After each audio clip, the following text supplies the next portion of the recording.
a Chamber of Commerce day in San Diego. Perfect on the water and for baseball action.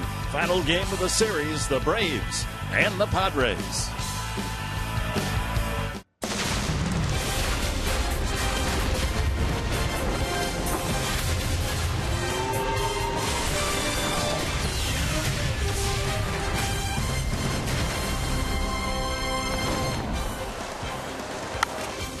Another well-hit ball. Is this one going to go deep to left? Touch a ball! And he may have hit another. He got a lot of that one. It is gone! Touch 'em all and touch 'em all! And I promise not to tire of making that home run call. What a night for Melvin Upton Jr. 2 home runs and 5 RBIs as we welcome you to beautiful Petco Park on a terrific baseball Wednesday afternoon. The Atlanta Braves have lost 9 in a row here at Petco against the San Diego Padres, and the Padres have to overcome their day record. They're 13-22 under the sunshine. Can't understand it. I don't know what it is, but with the way the team is playing right now with the Atlanta Braves, as exposed as they are, this is a good opportunity for the Braves to take the sweep, and the Padres have a good off day tomorrow, and then the Cardinals fly into town. Last night, just before the game, Will Venable traded to the Texas Rangers, and we're going to have a new face now in the outfield. Young Travis Jankowski from Stony Brook College in the East. I remember hearing about Travis Jankowski the last couple of years, and especially early in the season when the Padres were struggling a bit. His name was brought up. His contract was selected from AAA, and he's going to be wearing number 16, a 2012 draft, a first-rounder. You know, the one thing about him, Dick, is the 4 years as a professional, 293 average, his on-base percentage, 360. So what does that tell you? When you have 137 stolen bases, speed. Speed is something you bring to the ballpark every single day. We see what Corey Spangenberg has done. He can be in center field, track down some balls, occasionally on the corners as well. So congratulations to Travis Jankowski. Yeah, and you can translate that in stolen base. All minor league players for the Padres with 32 stolen bases. So Jankowski, not in the lineup, but in uniform and ready to go today. Well, the transition in center field. Melvin Upton starts today. Jankowski in the wings. Manager Murphy's thought on who's going to play that vital position, middle outfield, when we return.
Brought to you by your San Diego Lexus dealer.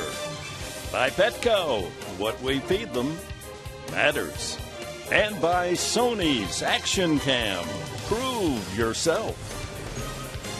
Welcome back. Game 3 between the Padres and the Braves. And Travis Jankowski, fresh off a flight from Nashville. He's in the uniform and in the dugout today. Hopefully will be available to pinch hit later in the game. What a 24 hours for him. He was in the on-deck circle getting ready to lead off the game when the manager tapped him and said, hey, you got to go to San Diego. But a nice surprise for him. It'll be interesting how manager Pat Murphy divides the playing time at center field going forward, with Jankowski needing some playing time. Also, Melvin Upton hitting the ball well.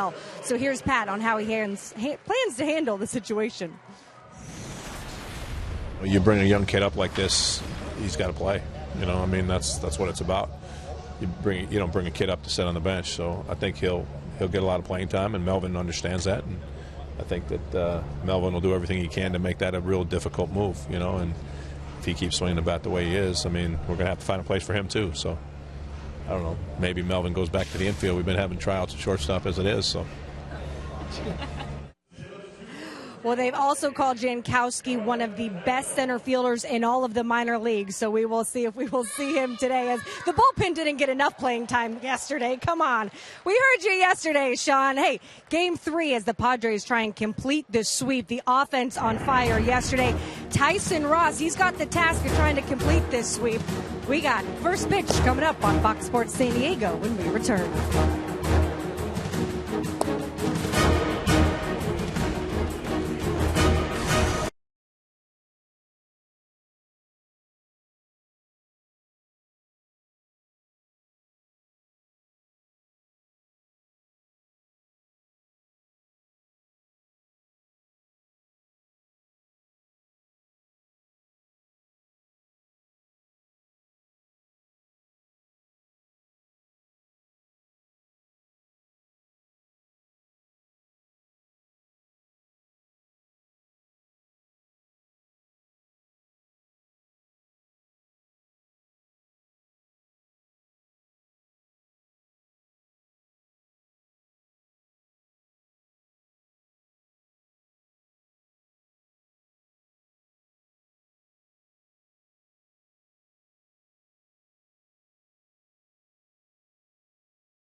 America's finest city. We're ready for baseball on a day mid-70 degrees. The humidity has disappeared. This is ideal for players and fans. And there you see it, 75 degrees, partly cloudy. You've got to look a long ways to find the part. Or the cloudy. It's all sunshine this afternoon. Well, the Padres trying to win their 3rd consecutive series. Did that last night. And it's interesting, there's been a pattern here. Against Cincinnati, they won the first 2, lost the 3rd. Then they go to Colorado, they win the first 2 and drop the 3rd game. Now they've won the first 2 against Atlanta. Can they complete the sweep and make it 10 straight times that Atlanta has been defeated here on the Petco Park grounds? Well, the ceremonial first pitch by the Rocket from down under, one of the great sports heroes, Rod Laver. He's a big baseball fan, and the left-hander got it up there, and Clint Barmas with the honor of being able to catch that toss from Rod Laver, the only man, the only player in tennis history to win the Grand Slam, all 4 majors in the same year 2 different times. Is he still playing? Just for fun? I think he can bat it around right now. Yeah, I think that blindfolded he'd probably beat most of us. Hopefully the Padres bat around that baseball again this afternoon like they did last night, banging out 13 hits. And the Padres on this way back Wednesday in their 1985 to 1990 uniforms take the field with Tyson Ross towing the slab today against the Braves lineup, brought to you by Hyundai. Much like the Atlanta lineup of Freddie Gonzalez, at least at the top of the order, with Michael Bourne, then Cameron Maybin. Freddie Freeman returns, and his 14 home runs will be a pleasant addition to that lineup. The Braves have hit less home runs than any major league team. Then Nick Markakis hits cleanup. Adonis Garcia, Jace Peterson, and Velton Simmons will bat 7th. Ryan Lavarnway, a rare chance for him to start a game behind the plate, and Julio Teheran. And the scouting report for big tall right-hander Tyson Ross, brought to you by the Tilted Kilt. It'd be nice if Tyson Ross on this day game gets some quick innings and execute each of his pitches, the fastball, the slider, very few changeups, but when he's got that working, the two-seamer, well, it could be a rough go-around for these Braves hitters this afternoon. We'll be able to monitor his success by how many ground balls that Ross throws. He's 3rd in the major leagues in ground ball outs. Here's the starting defense, brought to you by your San Diego Ford dealers, with Justin in left and brother Melvin in center, Kemp in right. Solarte Amariste on the left side. Churco and Alonso will guard the right side of the infield. And Austin Hedges, a day after his 23rd birthday, is behind the plate. Ross looking for his 9th win of the year. Both pitchers, in fact, are looking for number 9. Teheran is the winningest Atlanta hurler so far with an 8-6 record. We'll talk about him later. Bourne, since coming over to Atlanta, finding it difficult to get a base hit. He's 2 for 28. And we're underway, ball 1. Padres will enjoy a day off tomorrow, but Atlanta goes right back to work on the road. They head to Chicago and open a 4-game series against the Cubs tomorrow. Already 5th season for Freddie Gonzalez. How time flies. That's a strike at 93. Well, an early start here, 12:40, not a 1:10, so some of the crowd still coming in. 2-2. That's one of the keys for Tyson Ross. The slider when behind in the count. He throws more sliders than anyone. And Dick, you mentioned the ground ball ratio for Tyson Ross, one of the top ones in Major League Baseball, but that's why he hasn't given up a lot of home runs, only 5 home runs. And that also is the best home run rate. Least home runs allowed per innings pitched, 0.3. Swing and a miss, and he opens with a strikeout of Bourne. He's also had more than his share of strikeouts, more than a strikeout per inning. That's his 156th. This is the grip that produces the nasty slider down and in. Swung on and missed, and after starting 2-0 to Michael Bourne, he battles back to get the left-handed hitter. Center fielder Cameron Maybin has continued his hot hitting since coming to town. Home run in game 1. Singleton scored as well in that game. Last night had a base hit his first time, walked and grounded out twice. This is a different Maybin from the one we saw here 3 years. Making contact, not striking out much. Boy, 95 on that fastball. Yeah, 96 and 95 on the heaters. A little giddy up early on for Tyson. 2 balls and a strike to Maybin. You know, occasionally we'll see Tyson Ross slap himself in the right leg. Sometimes he has a tendency to rush a little bit. He's going to stay back on that leg and not squat down on it. Stay a little taller. Wow. Hey, had him fooled on that pitch. 2-2. Another slider. He throws. This is the previous pitch. Watch him slap himself on the backside there. Hey, stay back on that leg. Don't rush. Don't get out in front. Swing and a miss. That's the worst swing that Maven has offered in the 3-game series. Testimony to that wicked slider of Tyson Ross. If he keeps it down there all day, that's the result you're going to see. Get on the side of it, pull the handle. You see the rotation. Nasty. Freddie Freeman off the DL with an oblique injury. He's been on the disabled list twice this year. Comes out swinging. His 14 home runs lead the Braves. And they've missed his bat.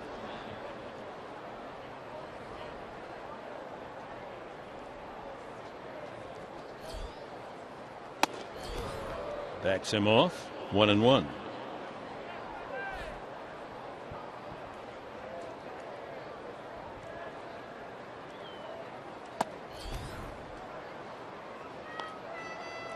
Freeman walks into the pitch, doesn't he? He's had a funky swing. I mean, he tries to pull everything. That's where you see the shift for the Padres on the right side, heavy on the right side. Jed Durko playing the rover there in shallow right. 96 and another strike, pinning the inside corner. That's that two-seam fastball that straightens up Freddie Freeman.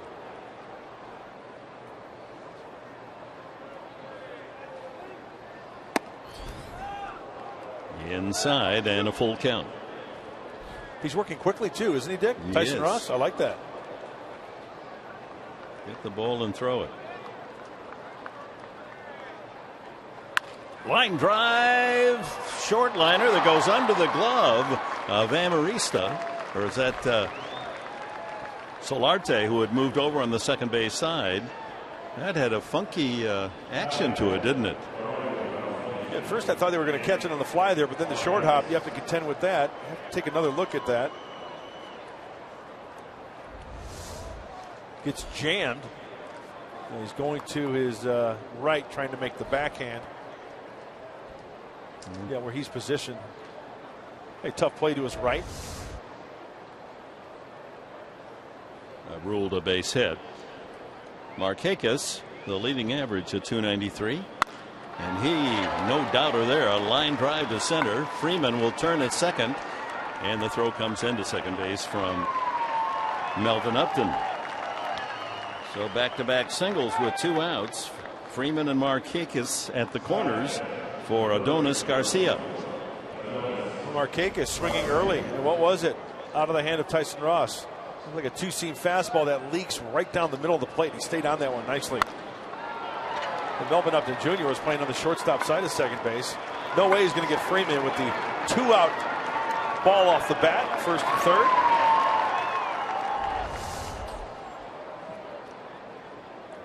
So Ross with runners at the corners. Garcia had a couple of hits last night, but one was a gift double. Lost by left fielder Justin Upton in the lights. The problem with the Braves, at least in the first 2 games of the series, both won by the Padres, they just haven't been able to come up with a big hit, runners in scoring position. They were 0 for 8 last night. And a ground ball to short. The short way, Amarista to Spangenberg, and no damage done. Just a couple of base hits for the Braves. Here come the Padres.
to left. Touch 'em all. And Spangenberg can run. Here he comes. Solarte will touch 'em all. Touch 'em all and touch 'em all.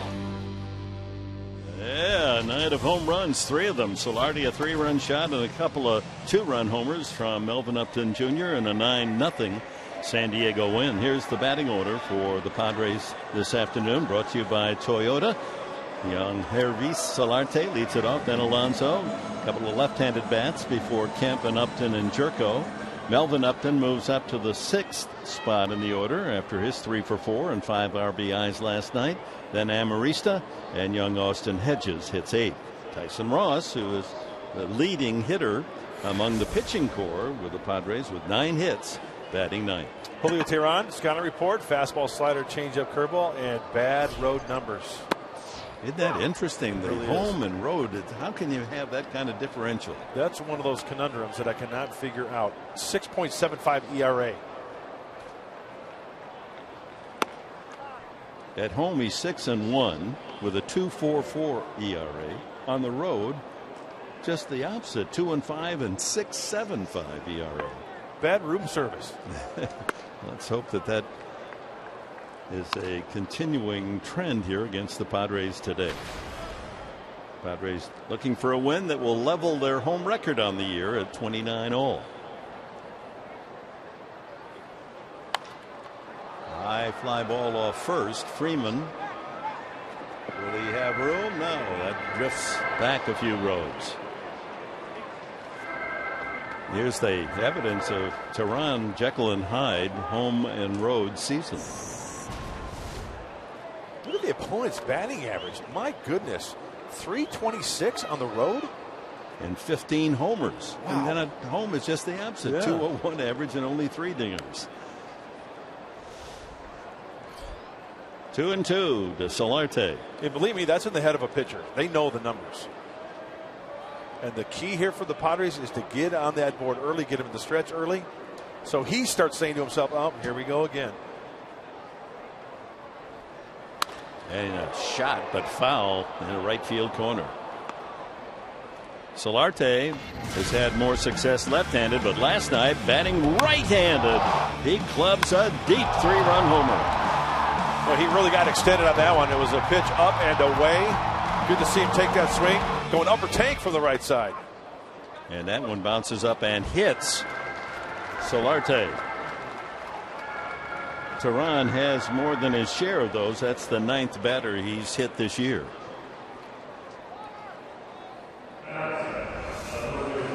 See if he goes with a breaking ball here. That looks like a little slider maybe. Right off the back foot.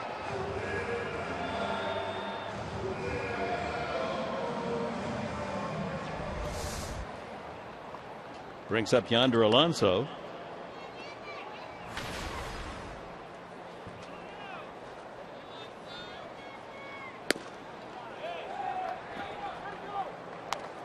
Yonder hit his 5th home run of the season in game 1 of the series.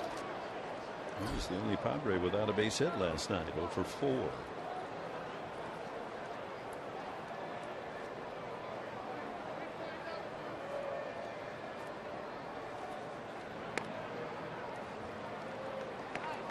I mean, night baseball is fun, but day baseball is a thing of beauty. It's poetry.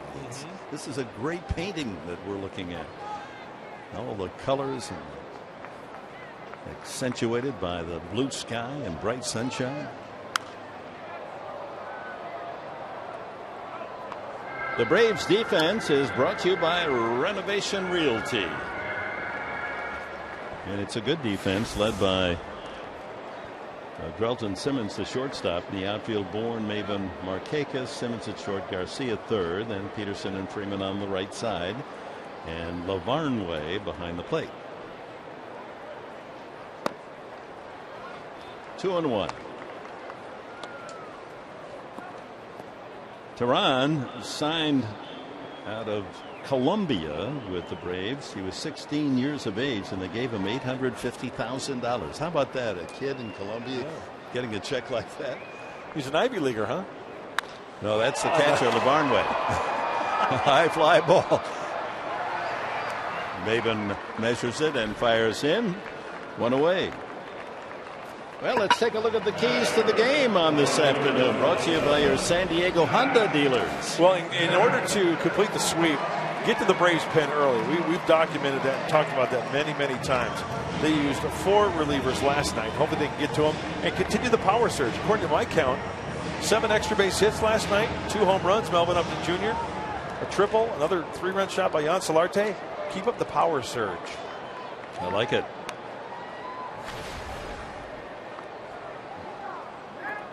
Kemp with 70 runs batted in. That ties him for 10th in the National League. 11-game hitting streak. Good breaking ball. Had Kemp backing away. In the 11-game streak, Kemp hitting .395 with 3 home runs. 11 runs batted in those 11 games.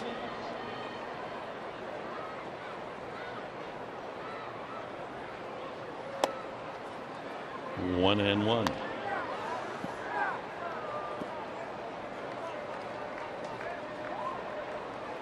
Since the All-Star break, Kemp, as he performed last year, hitting at a high pace, .321 average.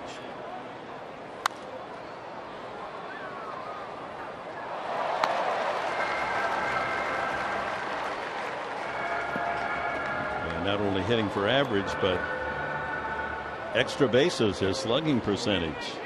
Second since 2011, after the All-Star break, to Miguel Cabrera, the great hitter with the Tigers.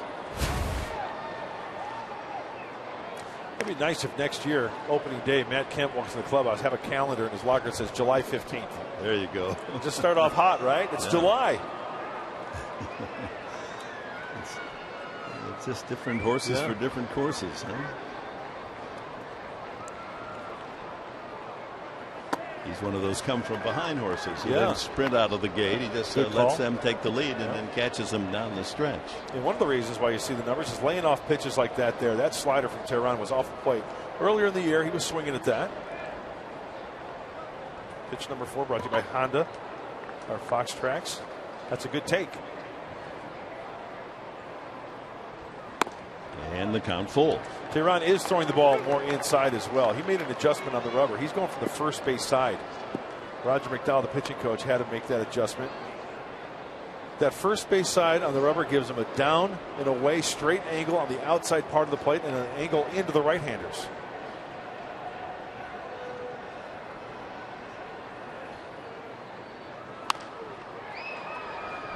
And it stays 3-2. You saw the move over to first base by Tehran. He's got quick feet, and round baseball rated as one of the better moves, just as James Shields would be in that category. So beware, he can get that ball to first base very quickly.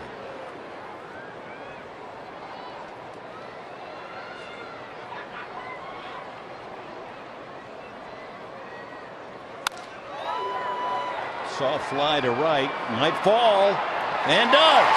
Solarte hustles into second base on a bloop single by Matt Kemp. He's hit safely in 12 games in a row. I don't know whether the swing fooled Dick Markakis. Cameron Maybin was playing on the deep side in center field. Off the bat, you're thinking, yeah, that's a catchable ball. He gets jammed, big swing, and a little looper out the shallow right.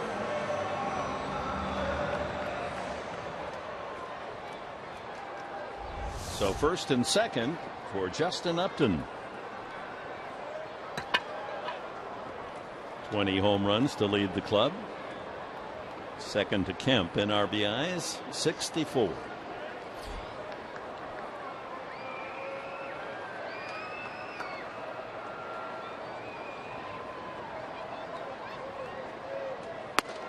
Inside. Yeah, you can get Tehran in the first inning. As James Shields' line looks nice there. No earned runs in 6 frames. Picks up his 9th win last night. Tyson Ross trying to match that with a win today.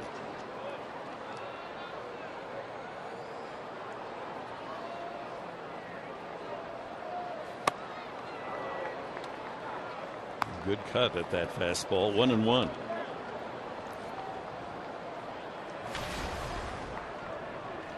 This is the 120th game of the year. Wow. 42 to go. Or more. Yeah. It's a sprint now, isn't it? Right? Yeah, this is where you can see the finish line. Yeah. Can you get there? A lot of horses that are aimed in that direction. And they have the lead, of course, on these two teams. Well, this is when you really kind of find out what you're made of as a ball club, because the contending teams, you got to play your best players every day. You got to pick spots to where you give them the day off, but still you're in the race. How will they adapt? Oh, good breaking ball. 2-2. Well, an immediate goal for the Padres and manager Murphy would be to hit 500 before the end of August. Yep, that's fair to say. They're 4 under. Yep. It's going to be tough. Boy, the Cardinals coming to town on the weekend. They don't let you score. Yeah.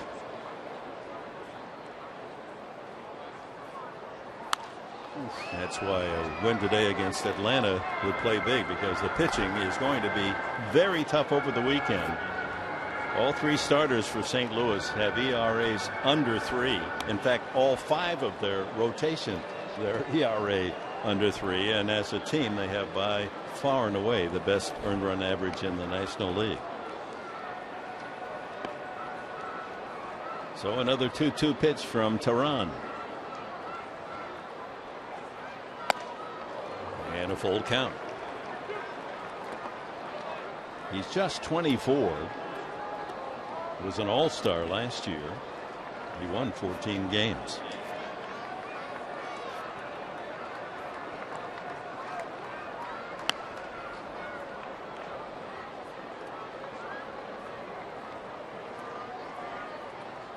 One out, first and second occupied, and a 3-2 pitch.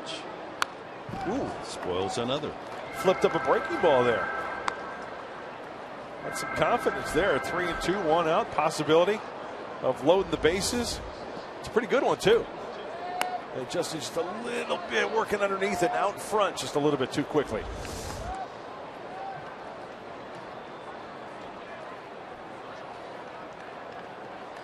Think right center field here. Solarte off second. Kemp at first.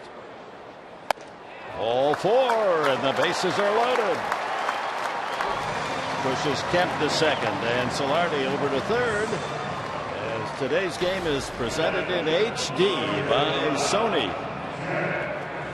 Well, I mentioned earlier, you can get to Tehran in the first inning. This is his 25th start, and in those 25 starts, he's allowed 17 runs. He's walked 16. Opponents hitting .261. We got the table set.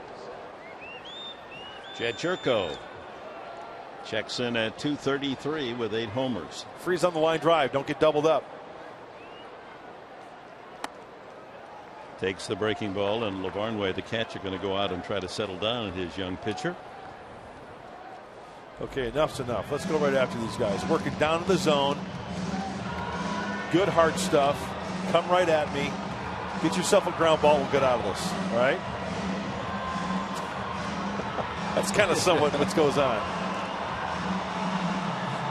Or he said, if you hang a pitch, you're going to send one down to that kid's bucket down to the beach. Oh, that would.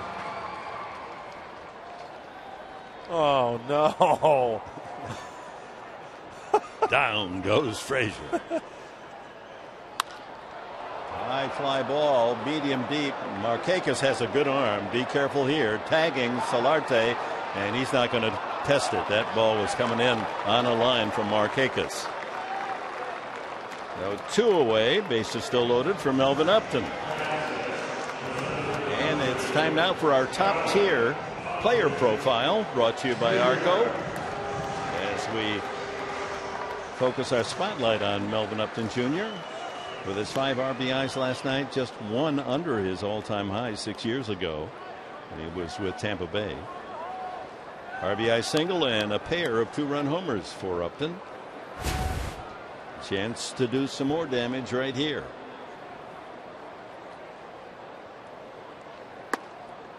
You know, Dick, I think that was one of the other factors why, the shallow fly ball to right there, but Glenn Hoffman holding the runner at third base. Jan Solarte, just because Melvin Upton Jr. is swinging the bat well and had, clear the bases here with an extra base hit, try to get a 2-out knock. And he takes a couple of strikes. He's hitting .409 with 2 outs and runners in scoring position, 9 for 22 and 3 home runs. But he's in the hole now, 2 strikes. 30 pitches in this first inning for Toronto.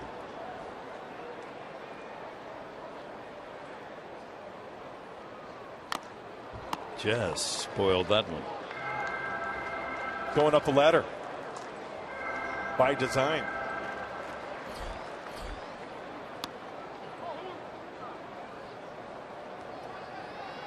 Padre over every pillow here with 2 outs in the first inning. Get that early lead. Forecasts very well for victory. 1-2. Good layoff.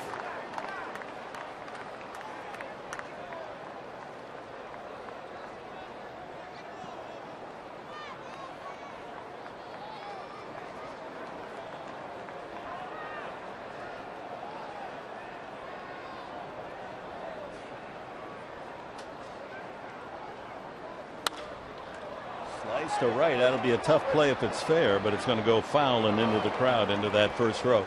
Not hit high enough for Freeman to get over there and make a play on it.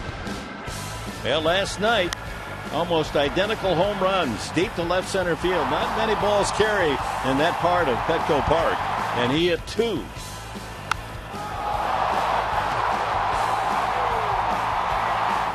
Number 4 and number 5. Both Big night for fastballs. Melvin. Yep. Both fastballs, mistakes out over the plate. He got extended.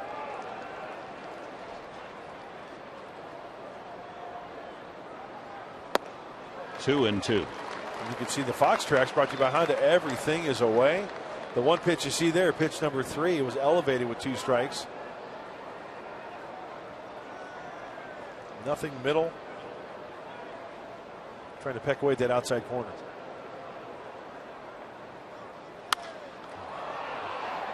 High again off first base. And once again, well back into the crowd. We talked about the home runs on the left from the right-hander. Looking on contact and where this is. See how extended his arms are? Belt buckle high. Outer third. And then on the right from the left-hander. Down a little bit more, but everybody's got that hot zone.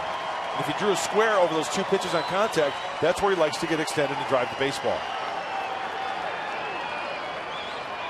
35th pitch of this first inning.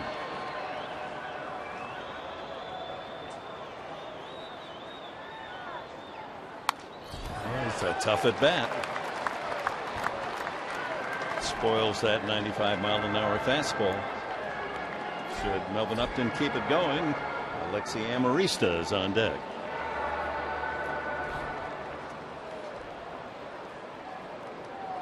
Ninth pitch coming to the at-bat.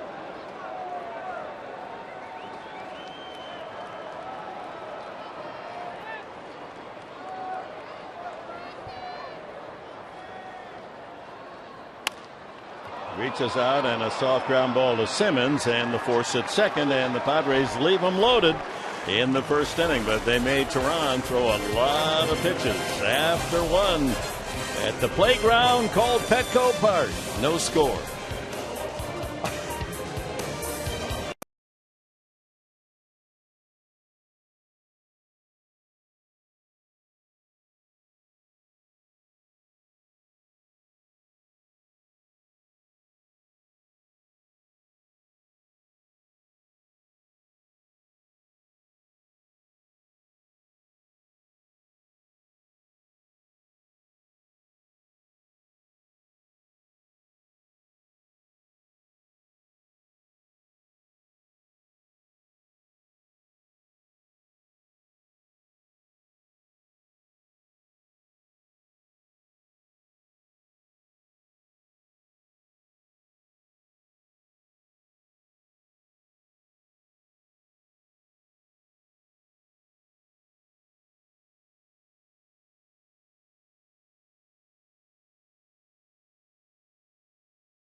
trucks, a pitcher's best friend. What is that, Professor?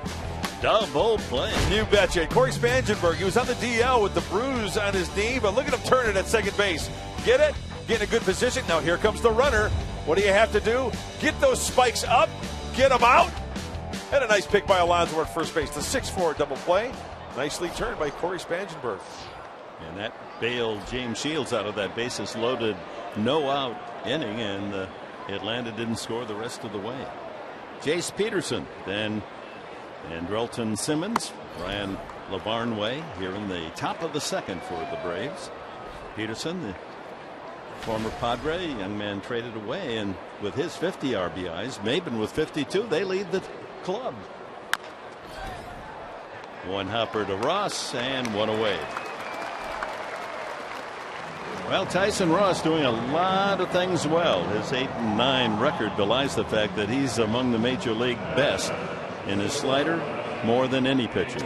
And the swing rate, or the miss percentage, 35% versus right-handed batters. That's the highest in Major League Baseball. Try hitting that slider. And then the strikeout percentage. The heart of the order. You talk about tough outs. Anytime you pitch against the heart of the order, 28% of the time. And the stingiest in all of the majors in giving up home runs, only 5. He's got it going. He's an all-star. Andrelton Simmons, 259 hitter.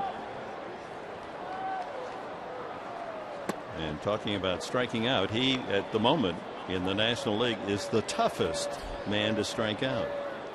He's fanned only once every 14.5 plate appearances.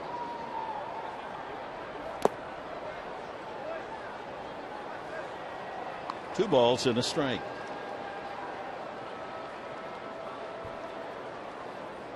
He's not fussy. He gets lefties and righties out. Not many home runs, as we mentioned, just 5. You know, when all is said and done this year for Tyson Ross, when you talk about innings pitched, you know, the home run ratio is just amazing. Look at records through, you know, a guy who throws maybe 180 to 200 innings, and the amount of home runs he's given up. Right field, it's falling in a hurry, and Kemp makes a somersault catch.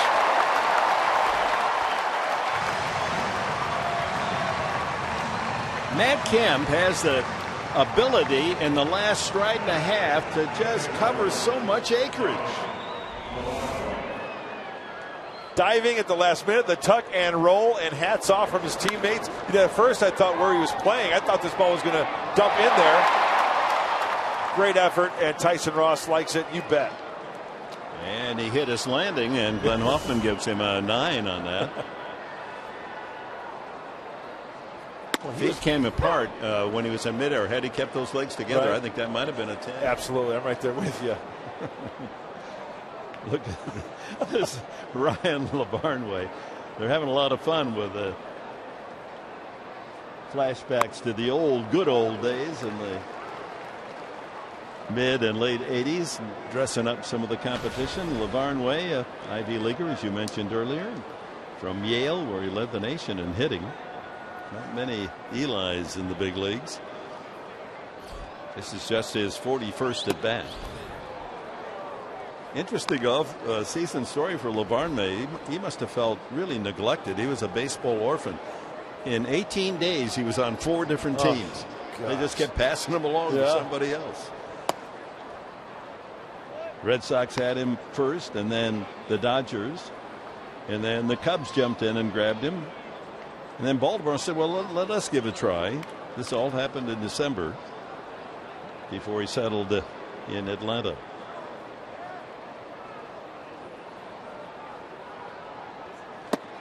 A slider, and LeVarn way is the third strikeout victim of Tyson Ross.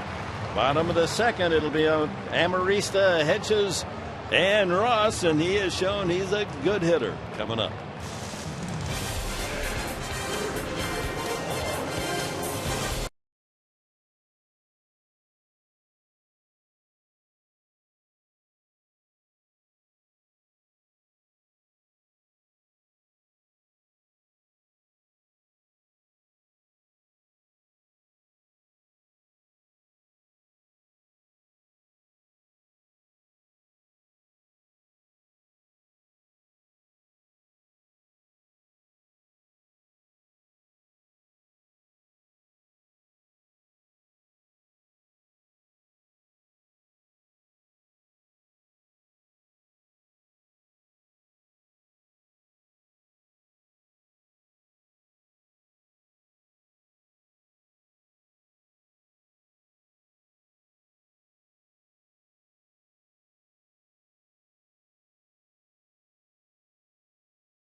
tenured Padre Will Venable was traded yesterday to the Rangers, and Padres president Mike D expressed this sentiment that I think all Padre fans will feel. He's tweeted out, "Thanks to Will Venable for all he did for the Padres and the San Diego community. Good luck to Will and his family. Hashtag true professional." And I know Mark and Dick, we all agree, a great guy in the clubhouse and a great person overall. He will be missed. And he leaves town at a difficult time, a brand new baby. But the good news is his offseason home is in Austin, Texas, so Yes. he's going back to his home state. And we all wish him well with the Rangers. Yeah, I miss him already. I miss going down in that clubhouse and seeing his big smile and talking ball with him. We wish him well. He's a gentle man. Yes, he is. Amarista leads off the second, no score. Alexi, a couple of hits last night and a line drive double play. 2 for 4. That jumped his average up over that Mendoza line. And he was fooled on that breaking ball. Well, Venable leaves the Padres, but he has a couple of keepsakes here, and that is with his defense. Let's go back to Angel Stadium. Mike Trout thought he had a home run on this one, but Venable took it away from Trout, who makes a habit of doing that to the opposing players of the Angels. You know, Dick, when I think of Will Venable, I also think of that play at AT&T Park in San Francisco. Remember, it would have been a game winner. He was going sprinting out to center field, name and number to the infield, and he dove and he caught that ball on the track. He ate dust, dirt, grit, came up with the catch, and the Padres ended up winning that game. Willie Mays special. That's right. Hedges celebrated his birthday yesterday and last night, 23 now. This is just his 83rd at bat of the year. Couple of home runs.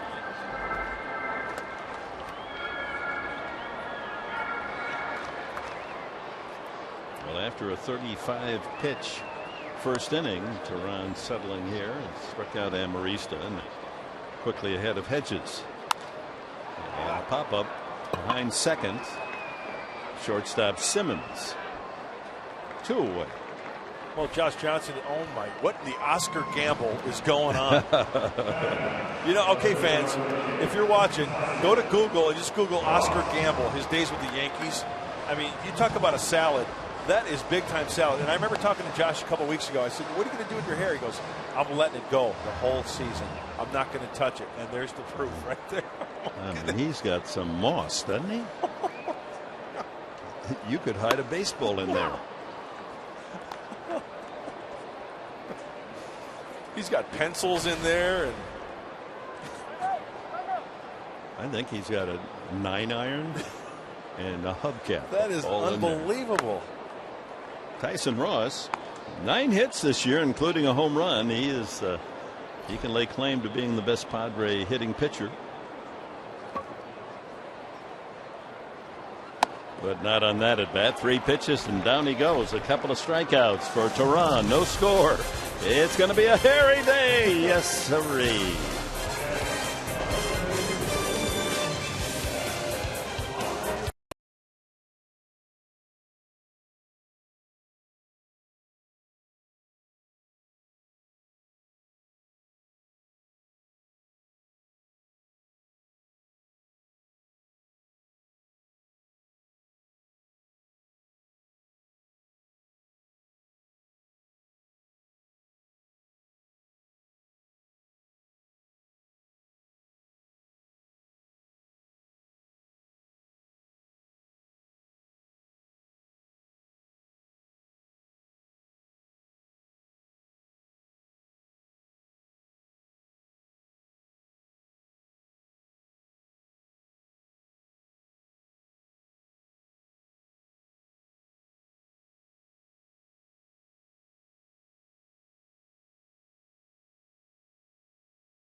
Who so much energy you'll run through a wall, or you've tried to run through a wall before. How would you describe your style of play?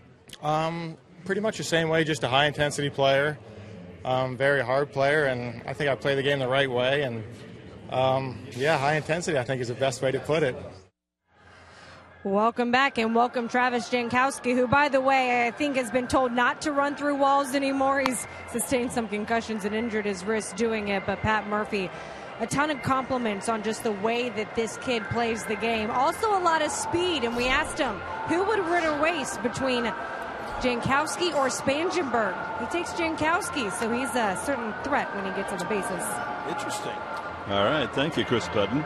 Well, Jankowski did run into the wall last year and broke his wrist, and so he only played in 46 games. No score as we move to the third, and Michael Bourne will follow Julio Teheran, and then it'll be Cameron Maybin for the Braves. Got a couple of singles in the first inning, but nothing on the board. Weak wave by Teheran, who's 2 for 37 on the year.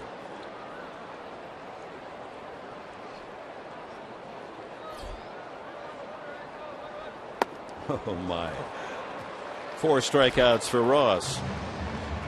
Let's go back to his minor league days a year ago. I think this is at Lake Elsinore. He's in center field. The camera starts with a right fielder. Then Jankowski comes into the picture here. Oh, that's the Justin Upton take on the outfield wall, and he broke his wrist and was out for a couple of months. Bold play by Jankowski. Well, you really have to admire a player like that. Gritty, and as Pat Murphy said, run through a wall. Bourne struck out the first time. Ross through the lineup, striking out 4 of the 9 outs. You know, I think play like that, like we saw in Jankowski, it's infectious not only for the other players but for a pitching staff. I mean, if I'm out there on the hill and I see a guy make a play like that, I mean, first of all, I'm greeting him at the top step of the dugout and giving him a big old hug. But I think that carries over to the pitching staff as well. Yeah, Austin Hedges going out to talk with Ross. Wonder what that's all about. Count is now 1-2. Tough to tell. Maybe Austin picked something up in the delivery. Somebody get a, did the umpire get maybe on the short hop? Might have been crossed up. A ball, 2 strikes. 1 out, bases empty here in the Atlanta third. Back to the mound and under the glove of Ross. Base hit for Bourne. That's only his 3rd hit since joining the Braves. And he is a definite threat as a base stealer. Oh, it looks like a high slider. See where Austin Hedges wanted that ball? He wanted it down and in. The higher the breaky ball, it's not going to break. And you see Tyson Ross slap at the dirt there, not hitting his spot. Brings up Cameron Maybin. He struck out on a slider the first time. First time he's struck out in the series.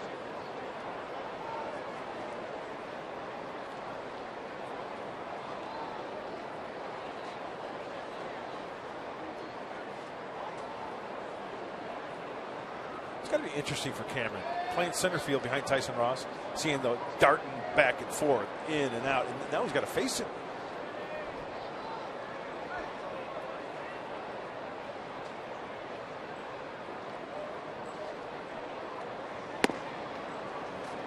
Fastball wide. Bourne over there at first base has 322 career steals.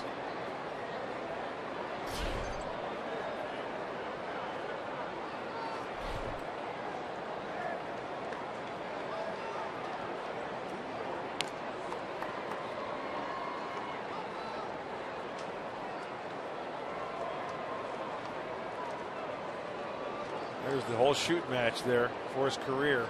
Not bad.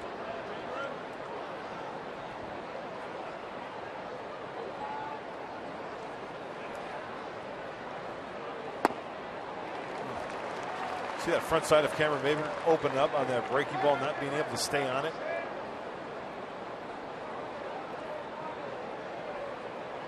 Long look at his third base coach, Bo Porter.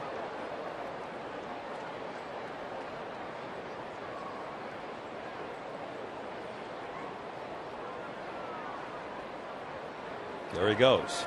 Swing and a miss. Throw to first base. And they get him. Bourne got a third of the way to second, put on the brakes, and then Hedges with that snap throw nails him sliding back to the first base bag. Austin Hedges is so quick with the feet, and you know what? When you look at Yonder Alonso, he does the right way. He spins towards the glove side. How close? I think he got him on the fingertips as his hand was going back to the bag.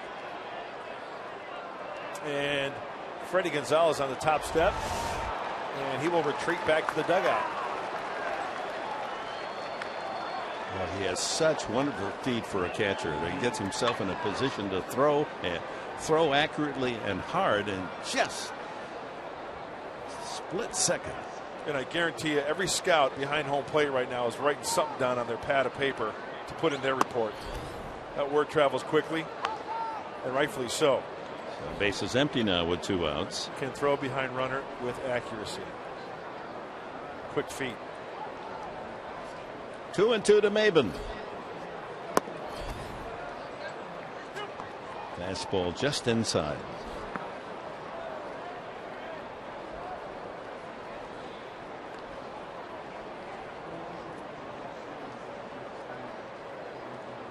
It's going to be ruled a caught stealing. And Maben works Ross for the base on balls with 2 outs. See, we got T-Mobile coming. Tweet your strongest fan photo. Use the hashtag SDDataStrongFan. You just might see yourself in an upcoming broadcast brought to you by T-Mobile. I got a problem with that call. I don't think that should be a caught stealing because he faked and he stopped. He did not try to complete a stolen base. I think it should be a 2-3 pickoff. Doesn't matter. It's an out. Who cares? I'm just saying. What do you think? You get paid for just saying. No, that's why you're up here. I mean, it wasn't like he faked, but then he stopped. Okay. He fakes and then stops. I think because he stops, he doesn't try. Yeah, I don't know where the demarcation is. If you get more than halfway there.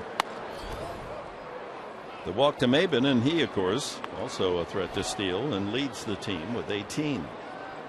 Freeman singled back through the middle. A squirrely ball that jumped off his bat and skidded under the glove of Solarte, who's playing over on the second base side. Shift on. There goes the runner, and that one gets away. And Maben will get the stolen base, number 19.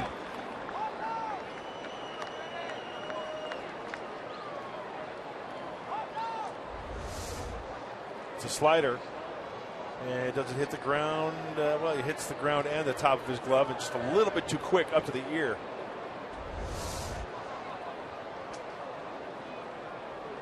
So the Braves trying to take the lead here in the third. 2 outs, a walk and a steal for Maben. Freddie Freeman back in the lineup, just off the DL.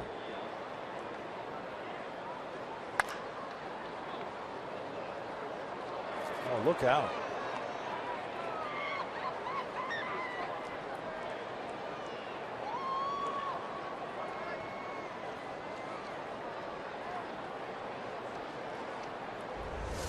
Hey, Jack be nimble, Jack be quick. Get out of the way, it's going to hit you in the backside. Ugly finder.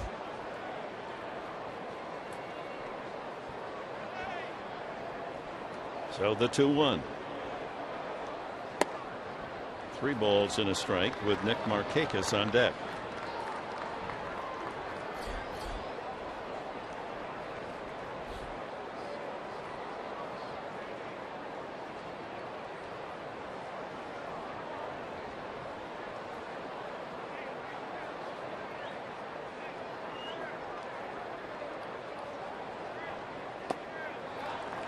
And a couple of walks with 2 outs. That pickoff now by Austin Hedges all the more important.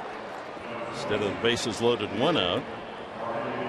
2 on with 2 away, and now Solarte will move over on the third base side, and Amarista to his regular shortstop position. Markakis singled a line shot to center his first time. He's a road warrior. 5th best batting average in the entire league. Road games. 316 overall.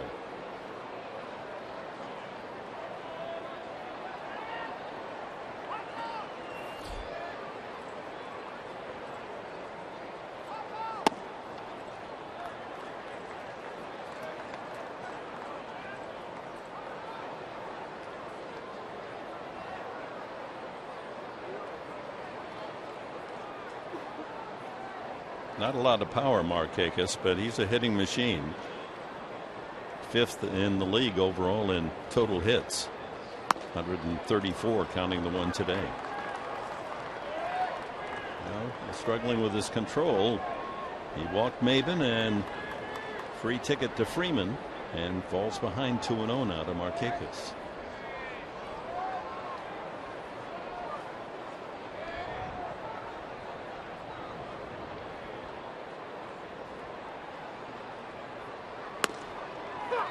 Barrels that delivery, a breaking ball in. Yeah.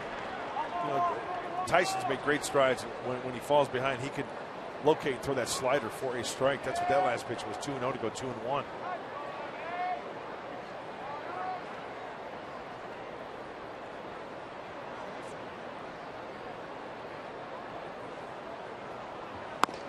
And 3-1. An edgy inning here for the Padres. Single by Bourne, but Hitches took care of him on the pickoff. But then Maben a walk, Freeman a walk, and now he falls behind Markakis. 2 strikes in the last 13 pitches.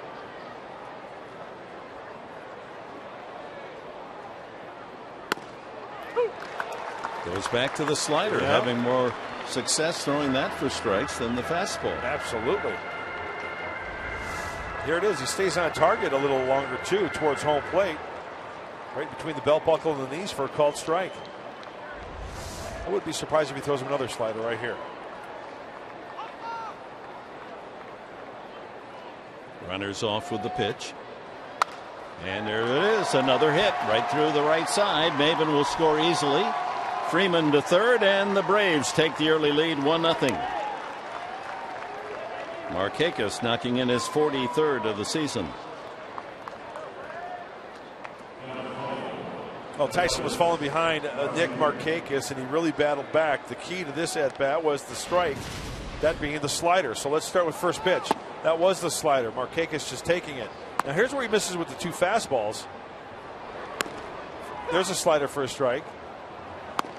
So, Dick, you made a good point. He had better control with that slider, and ultimately, the slider was the ball that he left up, and Markakis hit through the hole on the right side. Yeah, the Padres took the early lead in the first 2 games of the series. Braves strike first this afternoon, and with first and third, it'll be Adonis Garcia. There's Bobby Cressy at the organ here at Petco Park, part of the way back Wednesday action and flavor. He's the man. Yeah, he's the man. Nice sound. Garcia grounded to short his first time.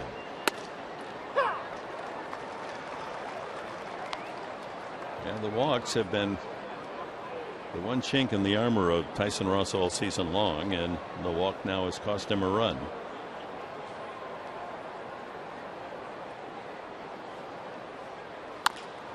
By the mound, charged by Jerko, and the inning comes to an end. But the Braves, on a couple of walks and an RBI, Markakis lead 1-0.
Casino. Play, win together in the heart of San Diego. And by Mercury Insurance. Log on to mercuryinsurance.com today and see how much you could save.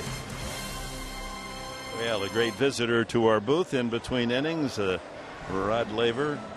I have such great admiration, not only because one of the greatest in the history of the sport of tennis, but such a terrific guy. He and Rosewall, those Aussies, are lovable guys. Yeah, he does. He was very excited about getting a chance to throw out that first pitch today. Has he ever done that before, or was that the first time? I don't know. I didn't get a chance to ask him, but he looked good. Yeah. He's a still very competitive man. There's a line drive over the head of Freeman. Not hit that hard, but falls in and better get back as Markakis throws behind the runner. So leadoff hitter Solarte with a base hit. He's been on base both at bats. Another elevated pitch, choking up on that bat against Tehran. Look at how much wiggle that is on that bat.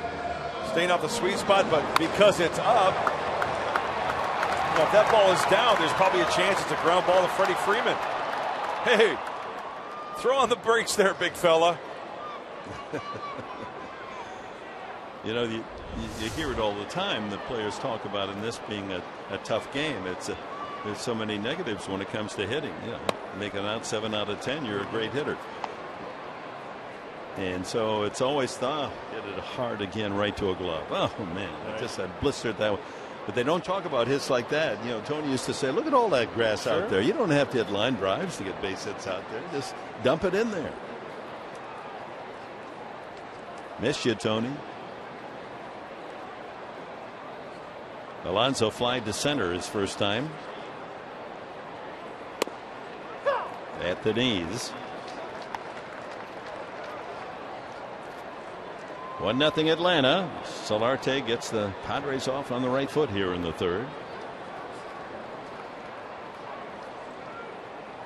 50 pitches for Tehran to get 6 outs.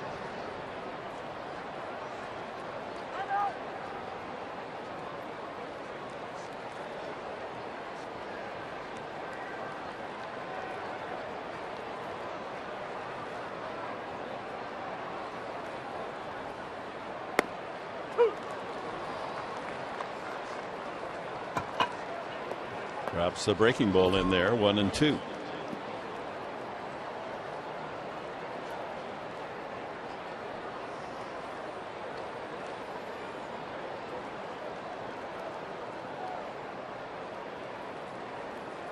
They're shaking off a lot. I think he's ended up going fastball in. Did you see LeVar Way before that pitch? He kind of actually pushed the umpire. He was going to set up inside. And he kind of touched his leg to kind of motion. Hey, I'm going to be coming in here. Can you move? That umpire trying to press in as close as he can to get a good look at the strike zone. 2-seam fastball away.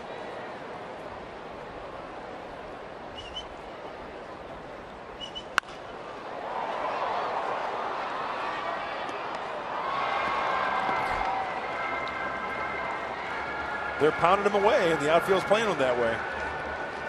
Michael Bourne's identity is over near the left field line. Gotcha. Cameron Maben on the shortstop side of second base. Yeah, the gap is in right center. Yeah.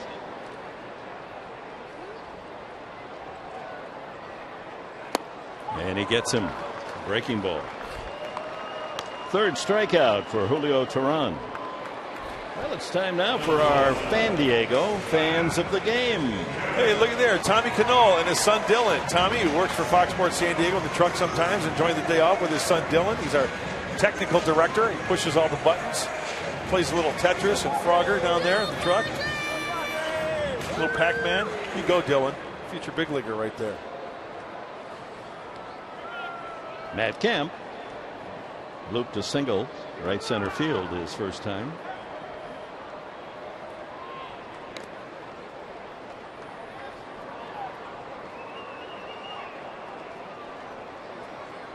Padres trying to get that run back here in the bottom of the third.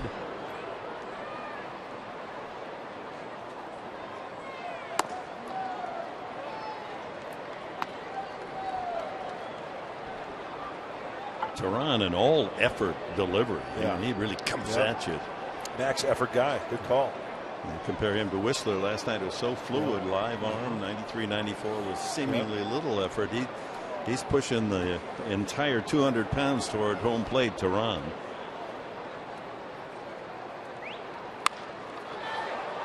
Line drive and back to first base. Double play. Boy, Solarte took forever to get back to first. I didn't think he was that far off the bag. Garcia, strong arm. He wasted no time. And fans continue to moan and groan when they see the replay on the big screen, but so far no challenge.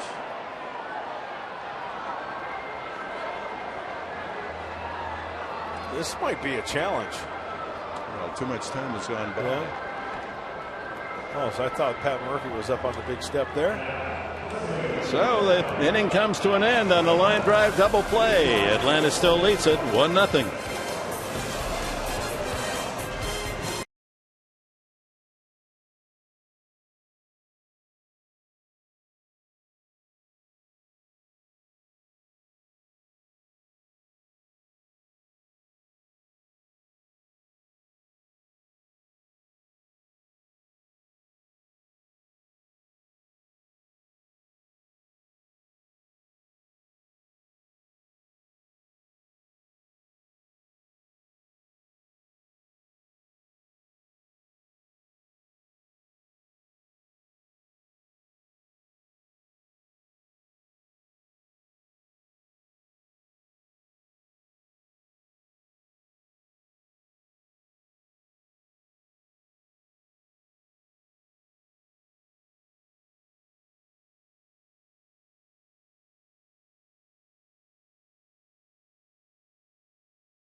And the line drive to Garcia. He fires across. It appeared that Solarte got there in time, but the replay showed he was out. You know what I liked about that play? What? Garcia positioned himself even before he got that line drive. His momentum was going towards first base before he even caught that ball, knowing that he had a chance to double him up. Ground ball to Jerko at second. And Chase Peterson is out here in the fourth. Mark Sweeney joins us, and you talk about, again, things that are quite unusual, not that significant, but how often do you go to a three-game series and see in each of the 3 games a line drive to the third baseman double play? It's happened in all 3 games. Yeah. That's frustrating if you're the runners in that situation, because your momentum for Solarte going towards second base and just an extra step will put you in that bad position to get back. That soft line drive really should have been read a little bit better for Solarte. Simmons fouls that away. Kemp made a good diving somersault catch on him his first time.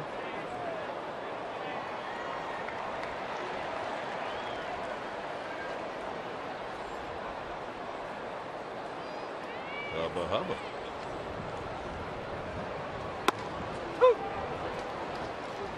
2 strikes the count.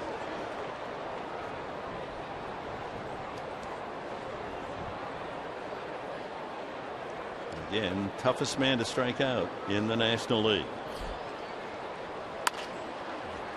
Slow roller to short. Amarista takes care of business. 2 away. Here is that Kemp catch off Simmons. Started the wrong way, but able to correct and make a somersault catch. Yeah, one of those the tougher plays as an outfielder, especially the corner position, that's curving into you, and you want to try to get to the side of that soft line drive, but across your body by Matt Kemp, and a really nice defensive play early in this ball game. Lavarnway struck out the first time.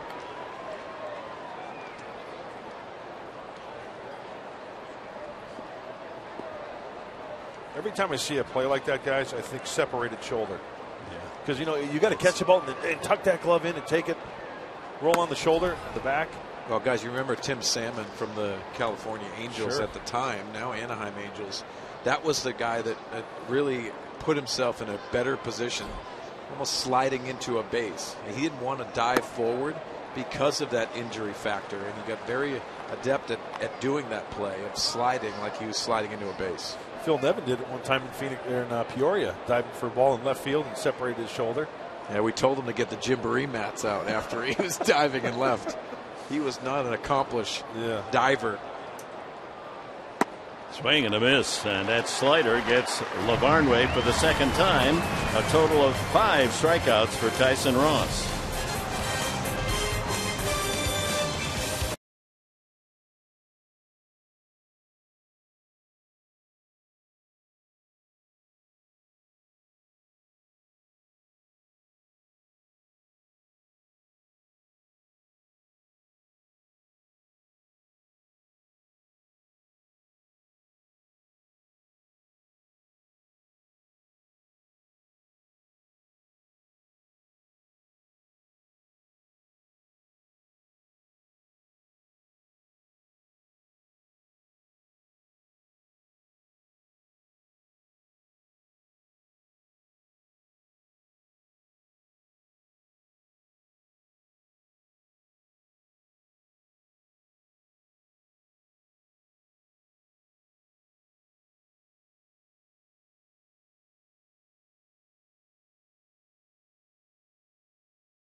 Beautiful day to be out sailing, but even better to be watching a ball game. As we go to the bottom of the 4th inning, middle third of the order, Justin Upton, then Jed Churko and Melvin Upton.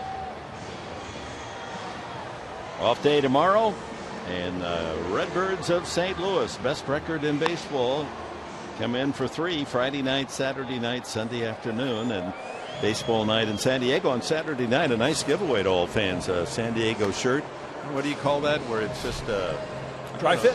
It's a shirt that breathes, right? Yeah, a dry fit workout shirt, I believe. It's a nice looking item. Yeah, mine have never been dry. Mine are always dry because I never do anything. No. If the temperature gets over freezing, he starts perspiring. Oh, I know.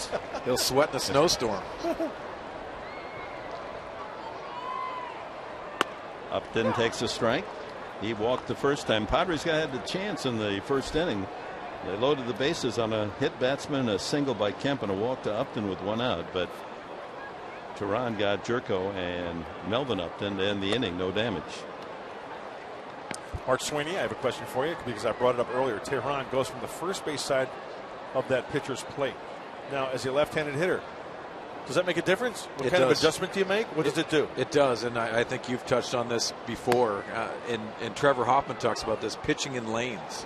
And yes, it's that comfort level of just throwing strikes and mechanically feeling comfortable. But from the hitter's perspective, especially a left-hander against a right-hander all the way over there, it does. It changes that aspect of it and really comes into play with that changeup. I think the changeup's been much better for Tehran because of that movement. You see the fastball there that rides in on the right-handers. Yep. But that's that tailing action. And It gives you that look, and him coming right at you from the right-hander is a little bit easier to pick up that release point when he's that far over. And when he was on the third base side, he was having difficulty getting extended to the outside corner of the right-handed hitter, so Roger McDowell moved him over. It helps the fastball, it helps the breaking ball, and as you mentioned, righty on righty, it gives you that angle. It's only a little bit, but that's all it takes. The angle going down and in to the right-handed hitter. He slides that foot into the slot as he starts his windup, and then he's almost right on the edge of the plate. You know, I like the aspect of what Trevor Hoffman talked about. It. He was so adept at moving around the rubbers to try to create different angles. Well, a lot of pitchers you'll see try to simplify everything, especially when mechanically they're not comfortable throwing strikes. And you can see Tehran has been up and down in the strike zone and wild in the strike zone. Another foul ball. Another guy that comes to mind is Houston Street, who closed out games, but moving that foot over, the right foot over on the rubber to create different angles and different looks.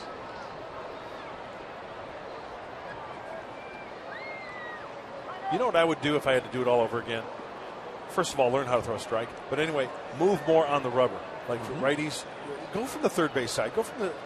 It's something that can be worked on. It can work to your advantage, I believe. Wouldn't that mess up your release points, though, if you were all over?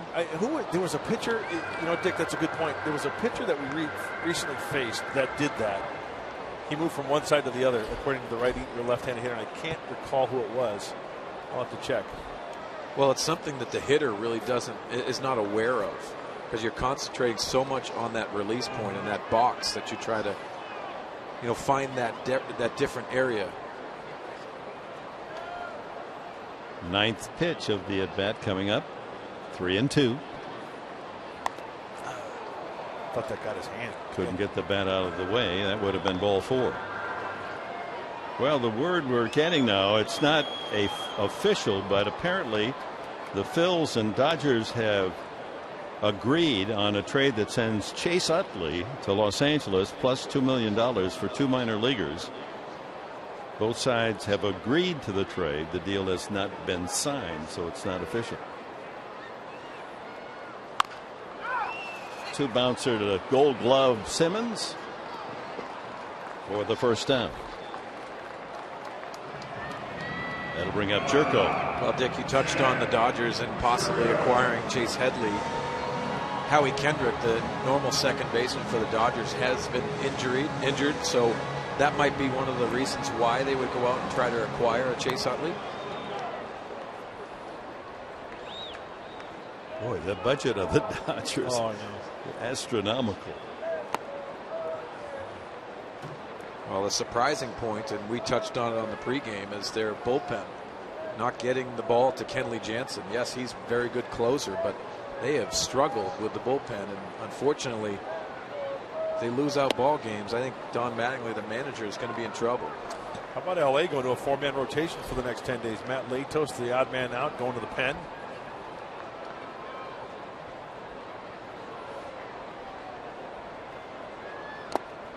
Now 3 straight breaking balls. So you got Jerko to go after the first 2.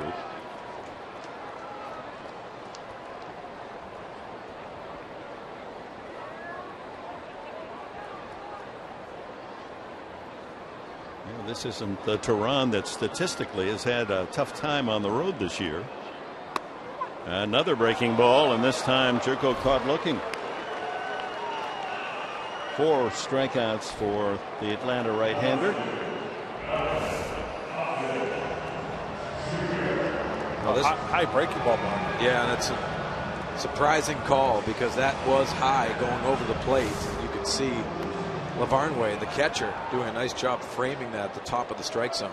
Now, the way it came out of his hand, it looked like almost a curveball, but because it was up, it didn't have that break because he does throw the slider and the curveball. Melvin Upton grounded out with the bases loaded and the first inning. Padres have only 2 base hits. Neither ball hit hard. Kemp and Solarte singles.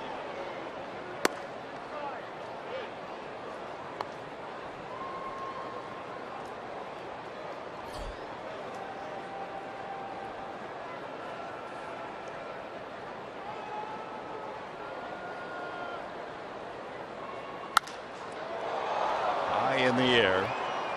Right fielder Markakis. And Maven there to coax it into his glove. 1-2-3, the Padres.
A couple of singles. Let's take a look at the National University standings. National League in the West, the Dodgers 2 ahead of San Francisco, Arizona, San Diego, and then Colorado in the basement. Wild card right now it'd be Pittsburgh and the Cubs, with the Giants lurking 3 games back. Interesting, they're 3 out of the wild card, but only 2 out of first place. You know, Dick, you look at the San Francisco Giants, and trying to win the division is going to be very tough, especially this stretch. They're in St. Louis now. They go to Pittsburgh, and then at home they play the Chicago Cubs, who are a very good team, then the St. Louis Cardinals again, and then they follow that up at Los Angeles. Tough schedule for them. And Hunter Pence is back on the DL. You know what? I still like the Giants and Bruce Bochy getting those guys ready. They've been dealt with a lot of adversity. I really think the Dodgers are a mess right now and trying to figure out after Kershaw and Greinke.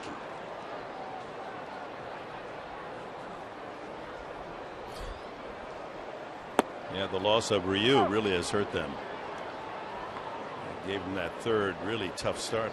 Yeah, and I talked to Davey Lopes at the beginning of the season when they lost Ryu, and he said that really is the key to this club. And it's easy to talk about Clayton Kershaw and Zach Greinke and what they've done, but you have to have a number 3 guy that can solidify that rotation. And you think about the playoffs, that's what you have to have. It starts with your top 3, and that's a tough guy to lose. Teheran struck out the first time, took a pretty good hack on that last pitch.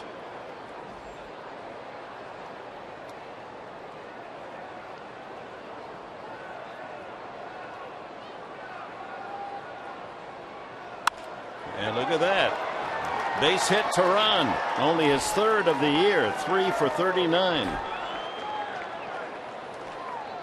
Well, anytime you hang a breaking ball, even if it's the pitcher, it speeds up his bat. It's easier to see that ball. Let's check it out. Looks like a high breaking ball, stayed on it, and as I mentioned, speeds up his bat. Dumps a base hit to center. And to the top of the order, Michael Bourne singled past Tyson Ross into center field his last time. Yeah, with Michael Bourne struggling offensively, probably a good situation to lay down a bunt with no outs. And with that said, Mark, Solarte way in at third base, anticipating that bunt. If in fact he elects to try to do that. This is where he has to be careful, Tyson Ross, with the breaking ball. Bury it toward that back foot. Leave it over the plate. He can hit that hole on the right side. Another line drive, base hit over the leaping Amarista. Quick fielding by Upton, and holding at second base is Teheran. And Atlanta threatens with back-to-back singles to open the 5th inning. Well, just as I say, Michael Bourne struggling with the bat. Then he gets that two-seamer, and this is a nice piece of hitting. Staying inside that and hitting a line drive from a left-hander's perspective, that's when you know you're locked in. Body's in a good position and using your hands to left field. In the last couple pitches that have been hits have been up. The slider, the breaking ball, and now that fastball two-seamer. So Darren Balsley out there, have a little chat with him. Darren doesn't try to throw too many things his way as far as mechanics are concerned. So most of the time it's just to give him a little breather. Maybe talk about the hitter. Hey, what do you want to throw here first pitch? Cameron Maben, the batter. He struck out the first time, walked, stole second, and scored the only run in the game back in the third.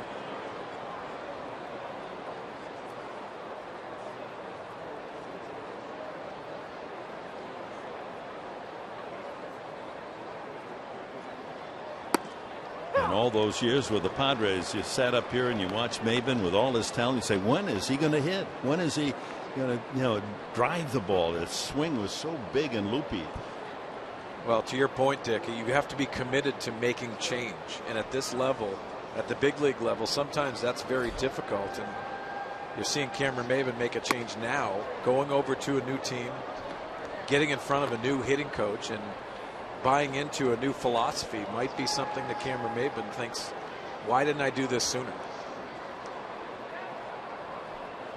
With runners in scoring position, 4th best batting average in the league. Got men at first and second. Could be 2. Got to hurry. There's 1. Back to first base. A double play.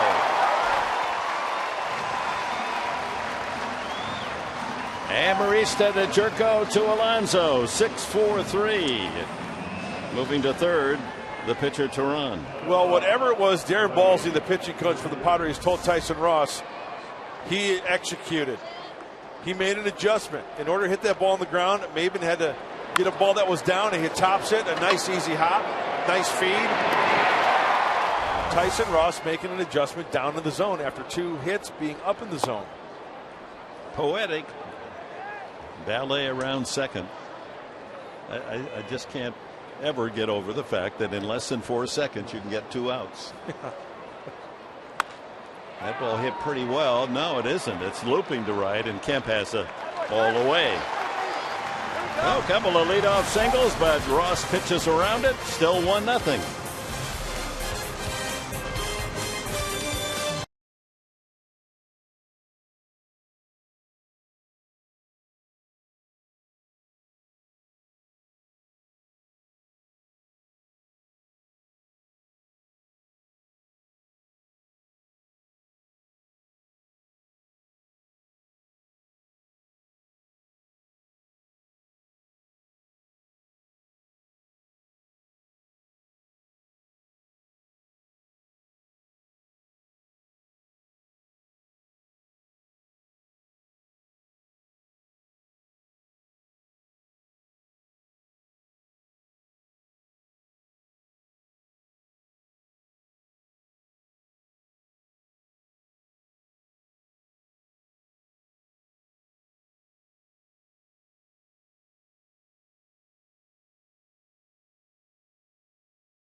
Padres. And let's take a look at how Tyson Ross executed with the two-seamer with first and second. Nice double play ball that he gets and making a pitch in that big situation. And then to Freddie Freeman coming off the disabled list, you have to expose these hitters inside, and he gets in on his paws. You can see that. Freddie Freeman with that light fly ball to right field, but good pitching by Tyson Ross, getting out of a tough situation. And you know what Darren Ballsy tells me? Tyson Ross, one of the most coachable guys out there. Whatever he told him, he made it work. He made the adjustment. That's a great sign. So the Padres down 1-0. Bring up Amarista, Hedges, and Ross in the home half of the 5th inning on this brilliant day in our city. Nice anthem today. The Royce's Voices, a men's choral group. Really a terrific rendition of the Star Spangled Banner. Amarista struck out the first time. Teheran has 4 punch outs. He's walked 1 and hit 1. That was back in the 1st inning. Peterson in the gap. And there's 1 away. After the homestand, after the 3 games with the Cardinals on the weekend, the Padres head east Tuesday, Wednesday, and Thursday night against the Nationals, who are struggling. Well, Dick, talking about a tough August, and every team goes through this, whether it's the first month of the season that you see in the month of August. Not very good for the Washington Nationals. They are in Colorado. Offensively, they've got some guys back, healthy. But they're not hitting and they're not pitching. Yeah. And this is a team that everyone talks about on paper. You made the point on the pregame, Mark, of putting and anointing this team as a World Series favorite. Got to play the games, and they have not been playing consistent enough. Yeah, you look at that rotation for the Washington Nationals, and you think, how can they have a record at 5-13 since July 31st? They've got guys in that rotation that are stoppers, like Zimmerman and Scherzer. We can go on, but well, they need to turn it on. Fly ball shallow. Left fielder Bourne with plenty of speed, able to gallop in and collect it for the 2nd out. Well, Texas won today 7-2. Wonder if Venable got into the game.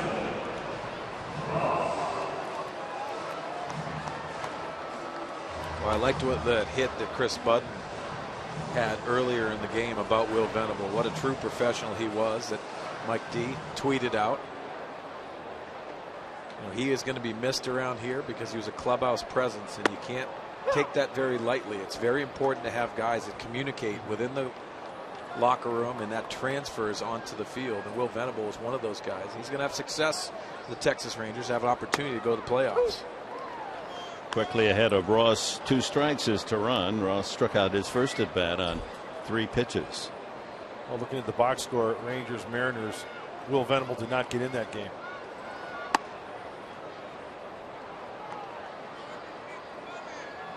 Dodgers are at Oakland this afternoon. They're tied at 2 in the 6th. Another strikeout for Teheran. He has really worked over Tyson Ross. So after 5, it's still 1-0 Braves.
The only run of the game is we join Hera's game summary. Defense early on by the Padres. This catch by Matt Kemp. That denied Andrelton Simmons. And how about this pickoff by catcher Hedges as he fires a strike down to Alonso to nail Bourne. But the Padres get a man on, and a soft liner to third becomes a double play as Alonso, or as Solarte is picked off. Third time in 3 games, and here's the only base hit to score a run. Nick Markakis, a roller through the right side. Maven, who had walked and stole second base, scored. And it's 1-0 Atlanta as we go to the 6th inning. And it's Markakis, 2 for 2 to lead it off.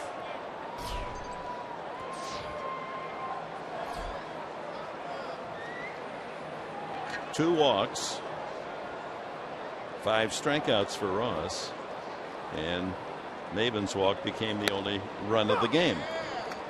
A couple of adjustments here for Tyson Ross. 1 in the 3rd, got out of it with just that 1 run, and then last inning we saw in the 5th.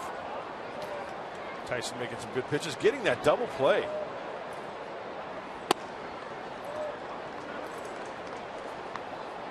Pretty good pitch.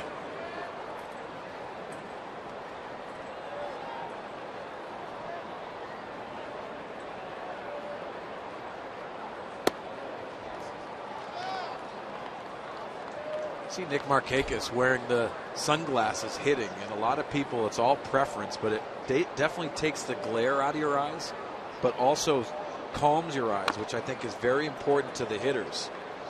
You play these day games, and some fields are really bad, especially that old San Francisco in Comiskey. That was not Comiskey, but it was that tough area that you had to wear glasses, and it helped you. And some hitters don't like it. But you can see Markakis, especially here, having a good day hitting-wise and feeling comfortable with those glasses on. I've never seen some pictures of you wearing the full-on glasses, right? You wore those sometimes. Yeah, because I squint a lot, so it relaxes your eyes, and I think that's the big thing. You squinting at me right now? Need to get you some shades. 3-2, and he walks the leadoff man. Not good.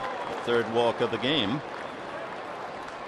As we join Geico's memorable moments for the Padres after Braves pitcher John Smoltz in 2005 held the Padres to 1 run through 8.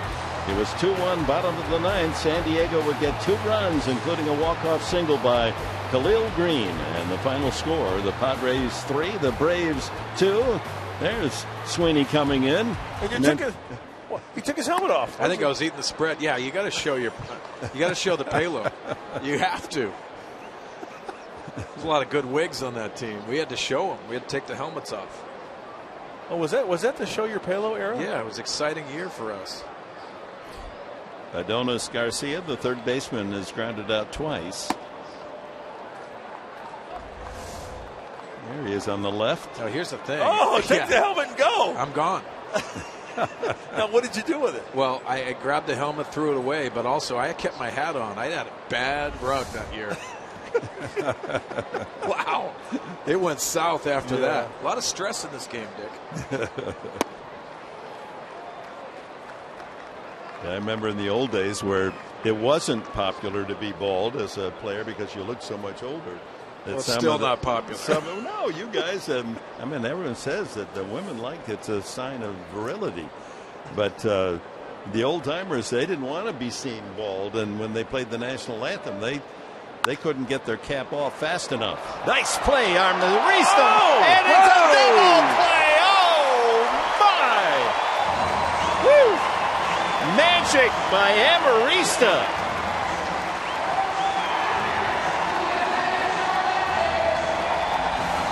I mean, how about this play off the bat to his left and the glove work? And then the bare hand by Jed Jerko with the turn. This is an outstanding play. And yes, Jerry Coleman is in the building. What a great turn. Oh, that's a highlight double play. That'll be on the top 10 around the country tonight. Well, fans still buzzing about that play. First pitch swinging is Jace Peterson and flies one to center where Melvin Upton waits. And a hand for Amarista and Jerko. What a circus double play that was. Let's see it again. Out of the glove, backhanded, barehanded. Oh, just a little old 6-4-3. Yeah, we all tip our cap.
Tonight's T-Mobile strongest fan photo. Tweet your photo.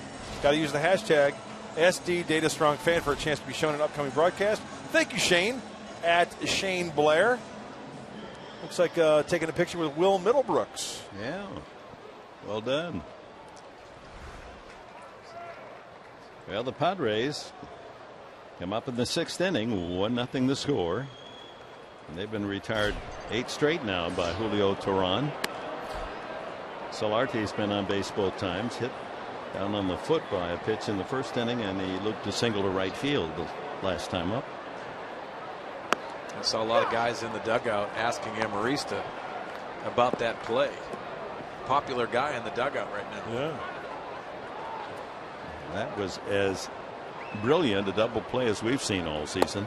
You know, it seems like good, bad, or indifferent that anytime Alexi's in the middle of it, Andrew Castor puts his 2 cents in, giving him a hard time or giving him some praise. He had some fun with him the other night as well. We saw Andrew talking to him earlier. Hey. Backs him off the plate, 2-2. And after a shaky 1st inning, Teheran has settled down. The Padres have only 1 hit since.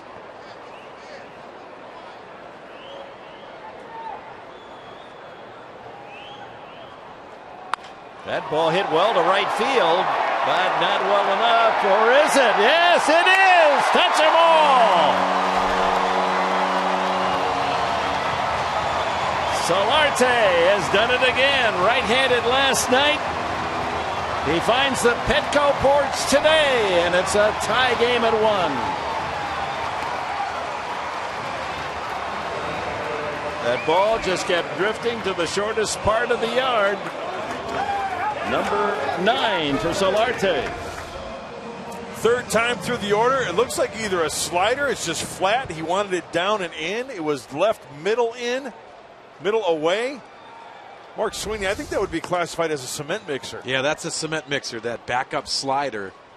And you know Solarte stuffing himself on the plate, trying to challenge them to throw him inside, but that breaking ball. And Alonso follows with a single up the middle. Well, the Padres, with only 2 base hits coming into the 6th inning, get home run and a single to open the home half. Let's take another look at the home run swing. You see him on the plate, and that backup slider goes right into the barrel of the bat. And Solarte knows it. Tehran knows he made a mistake and he's upset about it. He just shoos it away, but it's a tie ball game. Tried to use a little body English to keep it more in straightaway right, but it kept tailing toward the foul pole and found the shortest part of the yard. I would guess that's probably about a 350-foot homer. Here's Kemp. Lined into a double play the last time. Dropped a single into right field, his first at bat. So he's hit safely now in 12 straight. He's going home with the big league baseball. Good for you. Nice catch. Out on the jack deck, huh?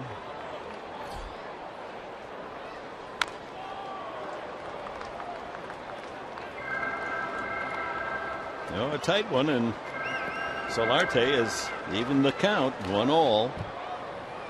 Mark, I wanted to ask you too, moving on the side of the rubber, we talked about Tehran, and also having struggles throughout the year, then giving up a home run like that. How is it mentally? How you regroup from those type of things when you have a lot of stuff in your mind? Strike one, the next hitter, is a big key. Even if it's a getting the over breaking ball, trying to erase it is one of the hardest things. And down goes Kemp. A half dozen strikeouts for Tehran. And Mark, that's why when you see guys that give up a home run, how do they react to the next hitter or two to get out of the inning? Look at Tehran. He's spotting the fastball. Looks like an all upper body swing right there by Matt Kemp. He got him away. Third time around. Opponents hit 340 off Tehran. Totally in control the first and second rounds. And here they are now as Solarte started this third round of the lineup. Justin Upton has walked and grounded to short.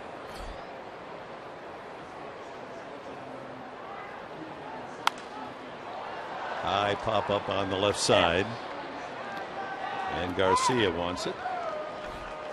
2 away. You know, Mark, getting back to your point regarding the pitching aspect of it, I'm guessing from a hitter standpoint, you have a bad at bat. Part of the deal in being successful is to erase it by the time you get to your next at bat. Yeah, you have to make adjustments on the fly, but also understand to try to limit your weaknesses. And that's what, you know, really the challenge is going against pitchers like Julio Tehran. That's a difficult part. Jed Jerko 0 for 2. Struck out and flied up.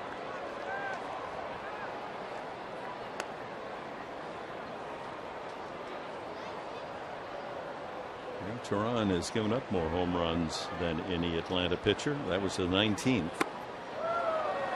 Well, you see Jed Jerko here, and he's 0-2 at this point, but a lot of sliders, a lot of curveballs to Jed Jerko, but taking that first fastball, that's the adjustments you're going to have to make moving forward to up that average. As we take a look at the picture of Jed Jerko.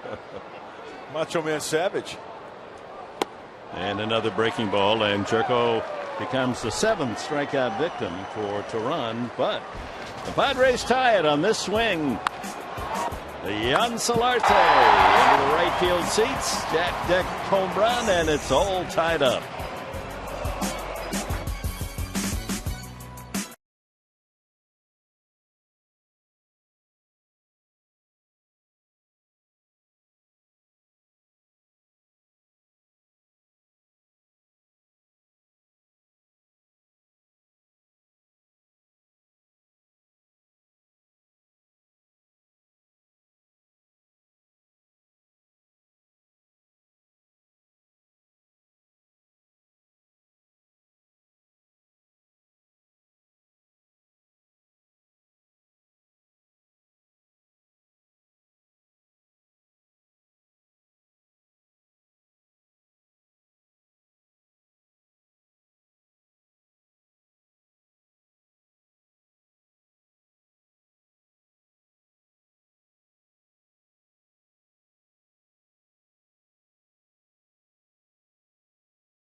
Nick catches up with his old QB to discuss his contract extension, plus a one-on-one with Melvin Ingram and a preview of the Cardinals game.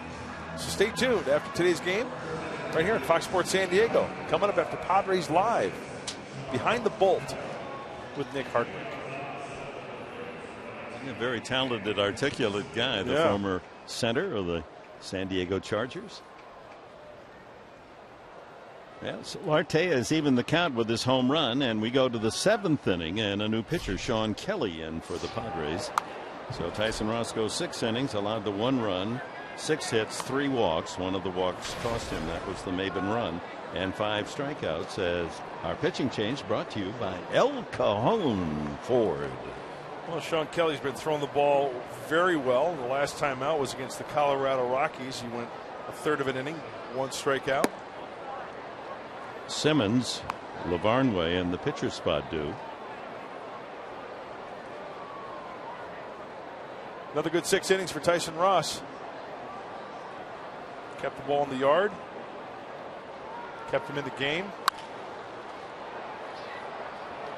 And one flares toward the crowd.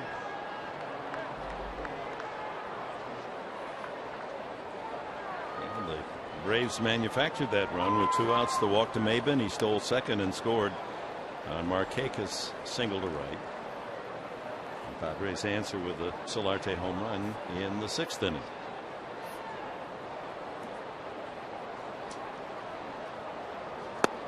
Got him. Bottom fell out of that one. We've talked about the Tyson Ross slider. How about the slider from Sean Kelly? He was kind enough to join us last night on the bullpen show from the Padres bullpen. And you know what? When you're a good egg, good things happen. Nice strikeout from Sean. Watch him get on top of it. Straight down. Will bring you to your knees.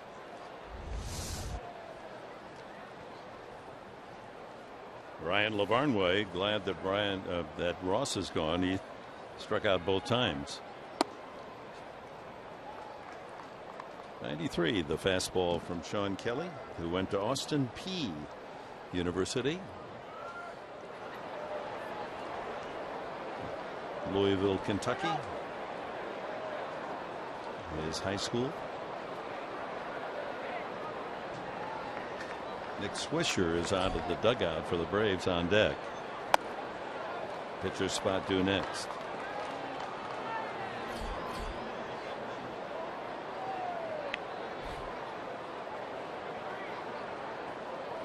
Andrew McKirahan throwing in the Braves bullpen.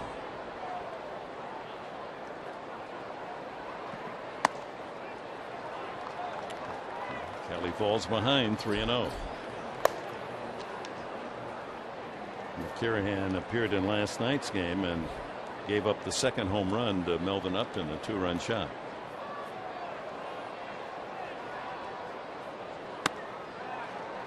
So Lavarnway, after striking out twice, able to keep the bat on his shoulder and walk to first. A 1-out free pass from Sean Kelly, and here's Nick Swisher.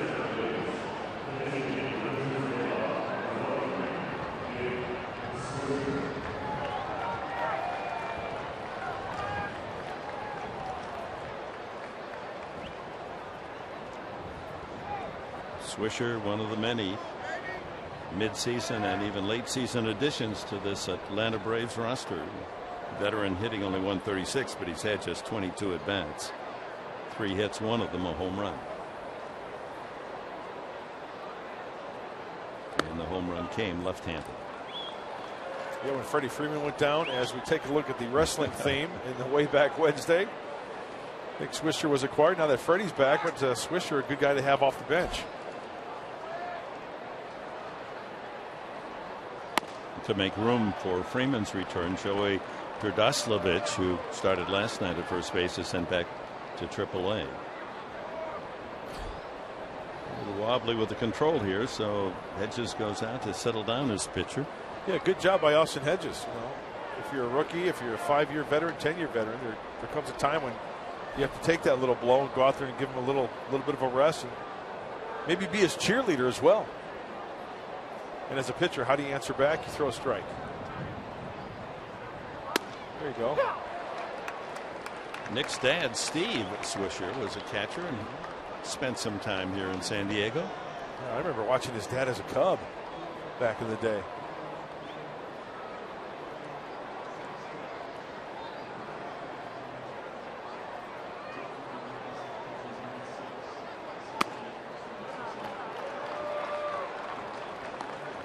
Trouble now. 3-1 to Swisher.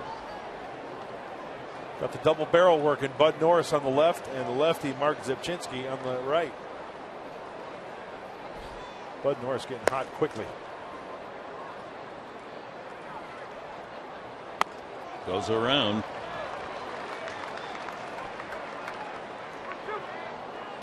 Boy, that changes the whole at bat there. That was a ball 4, first and second, 1 out. I'll see if Sean Kelly can get a grounder here, or maybe even a strikeout. Shift on for Swisher.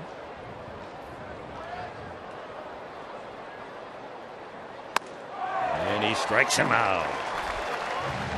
Couple of punch outs.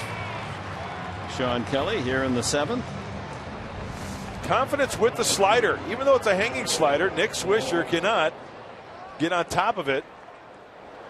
And sometimes when you hang a slider just enough, yes, guys will swing through it. Big second out. Brings up leadoff man Michael Bourne. Couple of hits and 3 at bats after he struck out in the first inning. That matches his entire total as an Atlanta Brave coming in. He was 2 for 28. Now 2 for 3 today. We look bad on that slider. Sean Kelly kicking it into gear.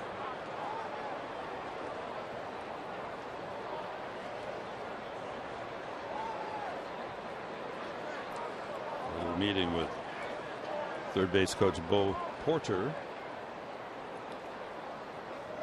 Kelly was originally signed by the Mariners, a 13th round pick, and then traded to the Yankees 2 years ago for Abraham Almonte. And Almonte is traded to the Padres eventually, and San Diego gets Kelly from the Yanks in the offseason for a right-hander Johnny Barbato.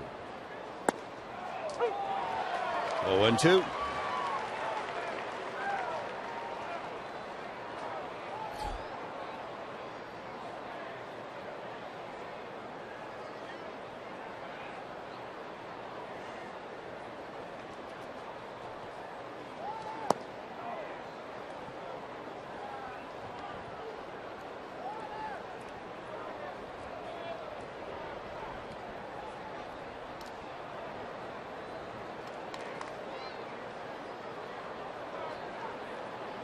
Varnway with Alonso playing behind him. Swing and a miss, and Kelly strikes out the side. That's it for the Braves in the top of the 7th. Stretch half of the 7th at Petco Park as Kelly strikes out the rare to strike out Simmons, then Swisher and Bourne.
Baseball brought to you by Jack in the Box. For a limited time, try the new Portobello Mushroom Buttery Jack with melted garlic herb butter. And by Petco, what we feed them matters. Yeah, that souvenir baseball will bring out the best of smiles in young and old. Well, they've stood here at Petco Park with the chorus of Take Me Out to the Ball Game. And now we check out Matt Marksberry. He'll be 25 next Tuesday. We saw him the other night. College ball at Campbell University for the Fighting Camels. Oh, that's right. His curveball's got one hump, not two humps from Marksberry. And the kid with the glasses, number 66. It's almost going Ricky Vaughn Wild thing with the upside down 99 from Major League. There's a Tony Gwynn fan. Tony Gwynn fans all the way around. Marksberry came into the game on Monday night, faced two batters, and struck them both out. He's made the quick jump to the big leagues. Signed just 2 years ago. He'll face Melvin Upton. Leading off the Padres 7, tied at 1. He'll drop down that bunt. Marksberry pretty much a two-pitch pitcher. Fastball, curveball. Low 90s, 93-ish, averaging.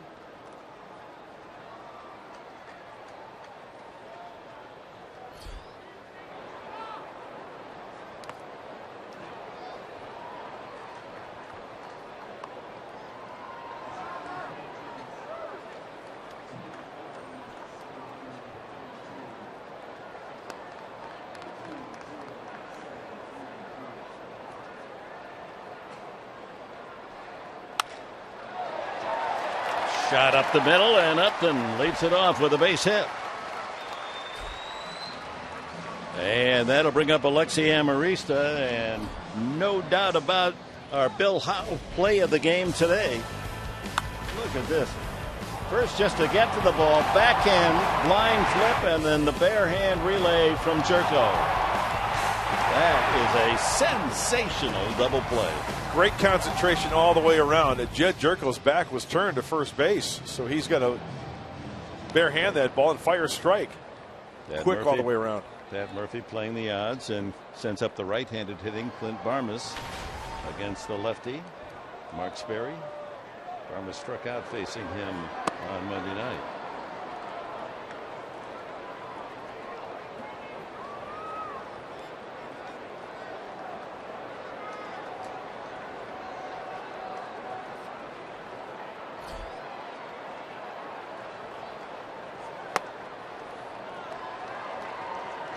Two and 0.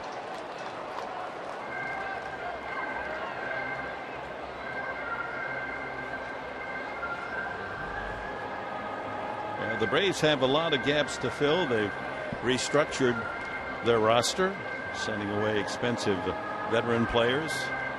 I see one of them on Friday night. Jason Hayward now wearing the St. Louis Cardinals uniform. There's Barmas. Scout leader.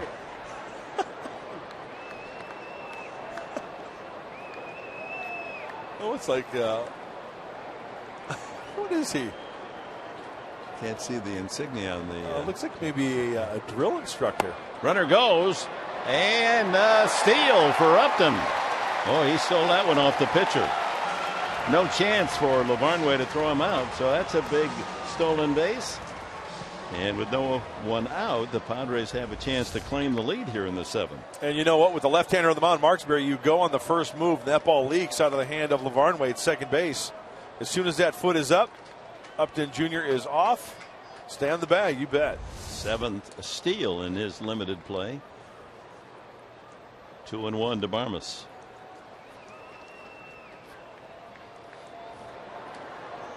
Now the situational hitting. Try to move that runner to third even if you don't get a base hit. And that'll do the job. Freeman to the bag himself. Upton over to third. And the Padres can take the lead on and out. Our closed captioning for today's game brought to you by Wiener Schnitzel.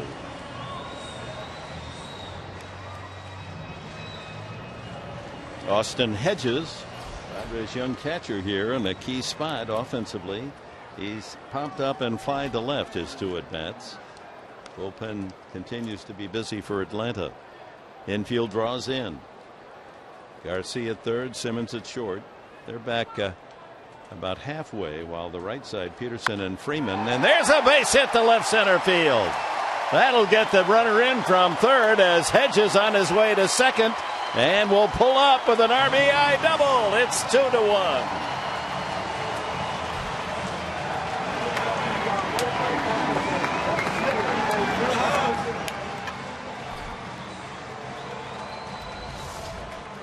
First pitch breaking ball, and it comes right into the swing path of Austin Hedges. Lefty on righty. Nice easy swing. Not over swinging. Split the gap. And Austin Hedges breaks the tie. Padres in front for the first time today. Single stolen base, ground out, and a double to left center for Hedges, his 9th RBI. Here's Derek Norris hitting for the pitcher, Sean Kelly.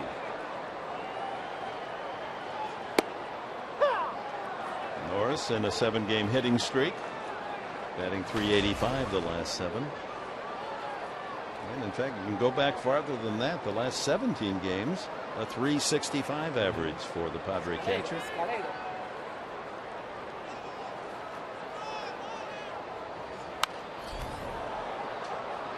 You know, Hedges may have been taking a page out of the notebook of Derek Norris, the doubles. You know, he leads all catchers in doubles, Norris. Hopefully it's contagious, huh?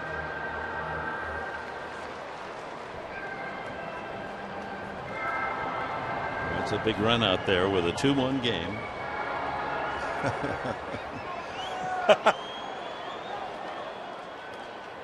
Who was the wrestler that wore the bib overalls? Oh, gosh. No, it wasn't Bernie Mazzola. No. Mountain Man Dean or something like that. That's a good name. Someone like that. Derek Norris, yeah. He's got the beard. He'd look good in overalls. Be nice to trade places with the other catcher, Austin Hedges, on second base. Drive him in. So for the moment, Sean Kelly is the pitcher of record to pick up the victory for the Padres. And he did not go. Leadoff man Solarte, his home run tied the game. In the 6th inning, he's on deck. Well, we've got confirmation it's Hillbilly Jim, the wrestler up there. How did we not know that?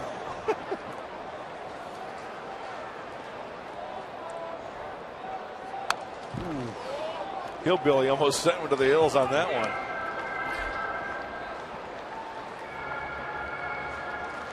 That's the ball you want to drive. Middle in.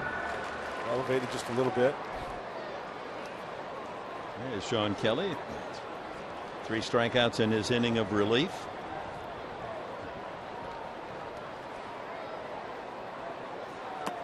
And down goes Norris on that breaking ball low and in. So top of the order, Solarte.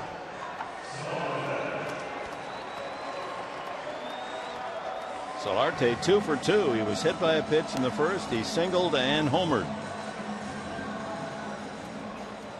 And a reminder, fans, Travis Jankowski, the newest Padre, waiting for him to make his major league debut, is in uniform. And as we get deeper into this game and into the bullpen, we're probably going to see a right-handed pitcher from Atlanta. And Jankowski, a left-handed hitter, could well make his debut as a big leaguer on this sunny afternoon.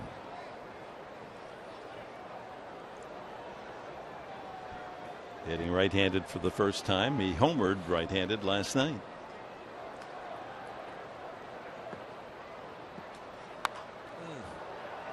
Off the head of the bat. There's Travis, wearing number 16. Last worn by Almonte, but before that, that was Houston Street's number. Jankowski's had a sensational minor league season with the bat. San Antonio and El Paso. Overall, a .335 average. By far the best hitter in the minor league system for the Padres. You know, a lot of managers have the philosophy when you get called up, you want to get put into a game. Not a lot of sitting around, right? Getting antsy on the bench. You might have a nice prediction there, Professor. That ball ripped to left into the left field corner. Solarte's come through again. It's 3-1 as Solarte's in at second with a double.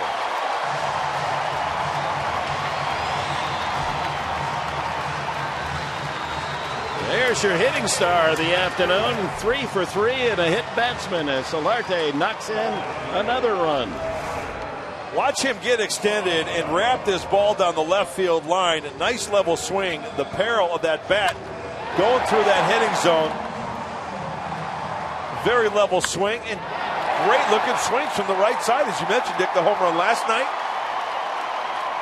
And the double RBI here. Well, the leadoff single by Upton, then doubles by Hedges and Solarte to make it a 3-1 game. Here's Alonso, chance for more. He's 1 for 3. Now Solarte hitting only .213 right-handed on the year, much better left-handed, but boy, these two games he swung from the right side very effectively. 2-0 to Alonso. Matt Kemp to follow.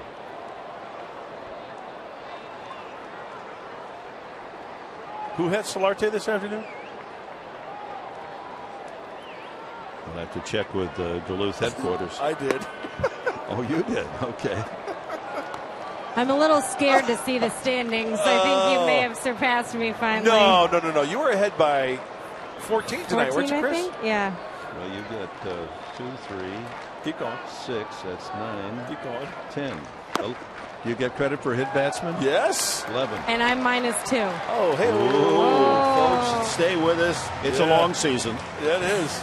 But it's getting very exciting with our defending champion, Mark Grant, and Pick the Stick. And Chris Button, who has boldly jumped out of the gate and took the lead early on and has stayed in front. And the pack is after Chris Button. But you know what? She can get those elbows out like boxing. And back, you know, when you get into that key there, box out the defense. She's ready. We'll get her comments when we return.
Moylan pitched on Monday night and gave up a run and 2 hits. And we just get this in, a wire in from Duluth, Minnesota. And this exciting season and Pick the Stick. Look who is the new leader. 253 points thanks to Solarte's afternoon to 252. for Chris Budd, and she relinquishes the lead only for the moment. This is a rough day.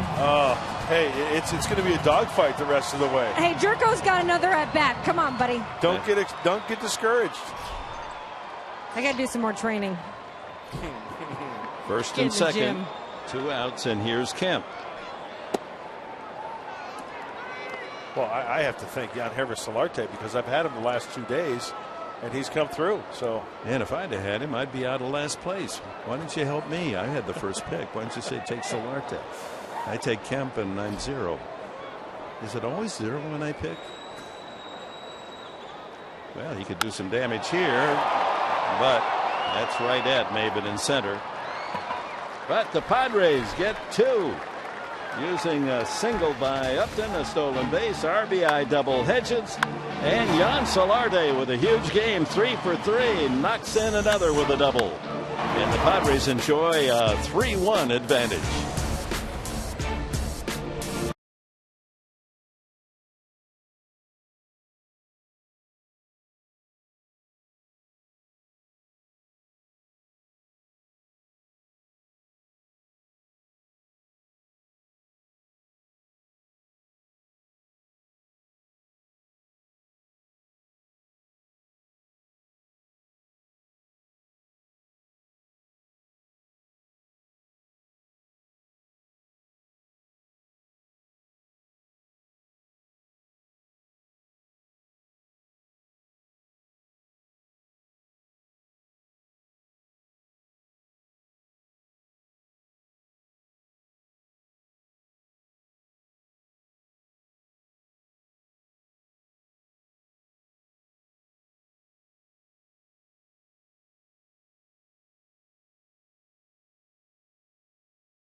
Braves in the top of the 8th inning. Got some friends in town, interns and staff from our friends up the road in Los Angeles, Fox Sports 1. So, guys, this is a how not to do it clinic.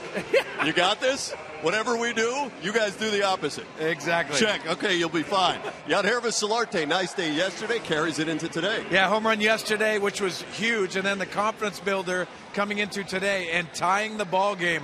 What a great swing. If you take a look at Jan Hervis today, stuffing himself with that slider and going to right field. What a great swing with that. And then he backs it up with a double and RBI, putting the Padres ahead. Nice to see. He's got such an infectious smile about him, and he just brings so much energy. Jan Hervis Solarte, one of the offensive contributors to today's lead. When we see after the final out, Dick and Mark, we're going to also tell you about the St. Louis Cardinals, the hottest team in baseball. They'll be coming to town for the weekend series. And Scott Miller, our Fox Sports San Diego MLB insider, is with us, and he's going to tell you about all the moves and all the shakeup in Boston. So we'll have that for you and a whole lot more coming up after the final out.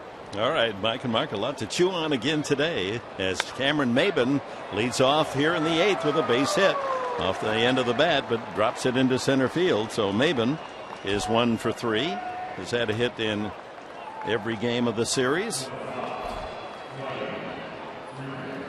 Well, it looked like it was a breaking ball off the end of the bat. And Cameron Maben, when he's swinging the bat well, right center field, the whole big part of the field. And there's the slider. Stays on it. Almost one-hands it to center field. So that'll bring the tying run to the plate against Joaquin Benoit, who goes to work here in the 8th inning. Freddie Freeman, a single and a walk and a fly ball to right. He's their top home run hitter. Shift on. Solarte moves over to the second base side. Clint Barmas, after hitting for Amarista, is at shortstop.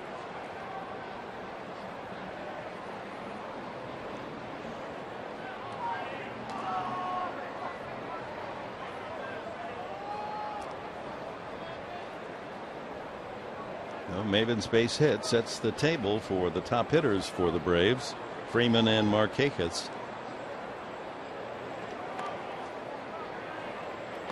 A walk and a steal by Maben in the third inning led to the only run for Atlanta. He came home on Markakis' single.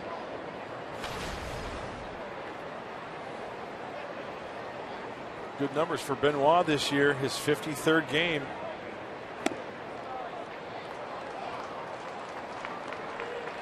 And this is something we talked about earlier. Remember, Dick, about Tyson Ross in the heart of the order? And this is sometimes where the save comes into play in the 8th inning. I mean, you never know what's going to happen in the 9th inning, or the bottom of the 8th, rather. You know, the Padres can score 6 runs, but this was the key situation. You talk about relievers coming in and having a hole. Well, that's when you come in and you hold it down, you maintain the lead. If Joaquin Benoit leaves this inning 3-1 leading, that is a hold for the right-hander.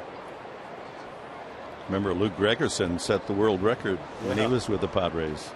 That was his role. 2-1. He's your 8th inning man, baby. Stop him when he passes by. Joaquin Benoit. All his sliders are guaranteed to satisfy. And this is going to be a tough at-bat right here.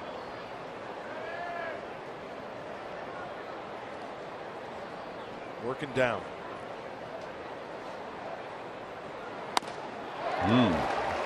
Had some high heat there, 94. You know, Freddie Freeman does like the ball down. He likes it down and in, down towards the middle. And you can't elevate with the fastball. And there it is, up the ladder. Remember earlier in the game, Tyson Ross got in on him as well.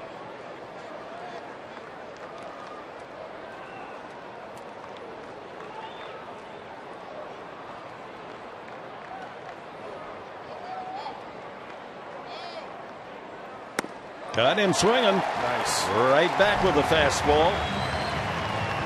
First strikeout for Benoit. That's the 9th strikeout for Padre pitching today. Joaquin couldn't have diced him up any better, that at bat. Great sequence of pitches going up the ladder, in, and then down and away.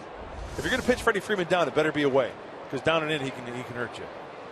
Markakis, a couple of singles and a walk, so he has a perfect afternoon alive. Knocked in the only run.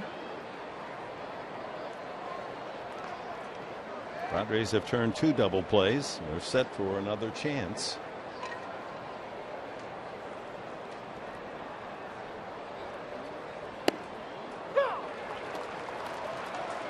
Painting the outside corner.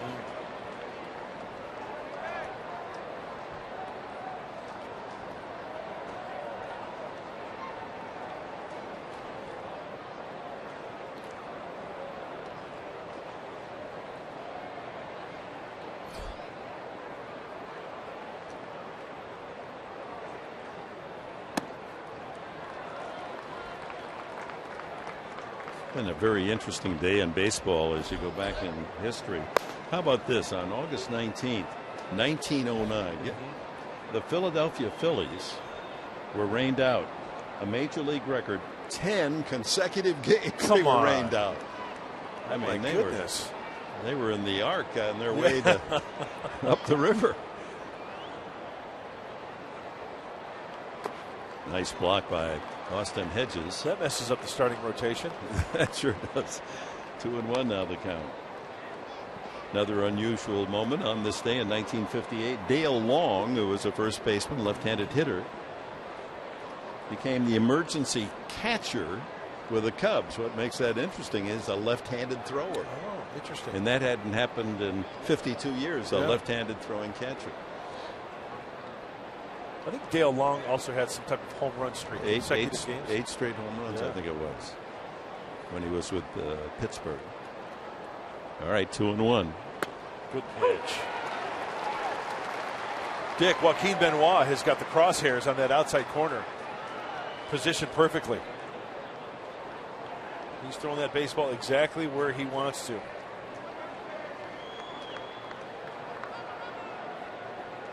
One out, Maben at first base with a leadoff hit. Padres with a 3-1 lead.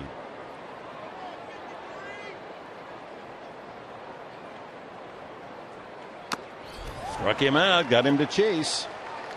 Check that. That was a 2-2. 2-2. Yeah, he chased after ball 3 there. Foul tipped into Hedges' glove. Benoit about as deliberate as any National League pitcher.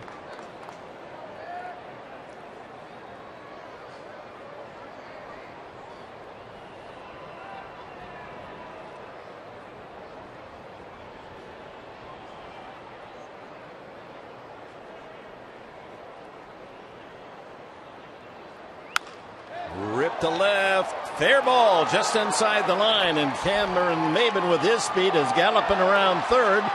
Trouble by Upton in the corner, and he scores. It's 3-2. Maben has scored both Atlanta runs, and Markakis is having himself a terrific afternoon. 3 for 3 and a walk. He stands at second base with a double as the Braves come back to tighten it 3-2. Combination of Maben and Markakis accounting for both runs. We know that Joaquin Benoit can get the fastball at 94, 95, even 96 at times. But Markakis takes this ball, it's up and away. Nice, easy swing, not trying to pull the ball at all. Daddy Longlegs can still run. Bo Porter sending Cameron Maben. Good afternoon for Nick Markakis. And Markakis for the Braves 3 for 3 and 2 runs knocked in, and Solarte of the Padres 3 for 3 and 2 RBIs.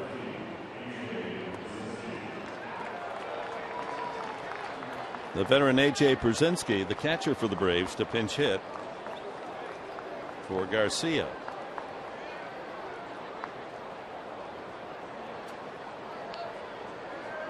He's been a hot hitter since the start of July.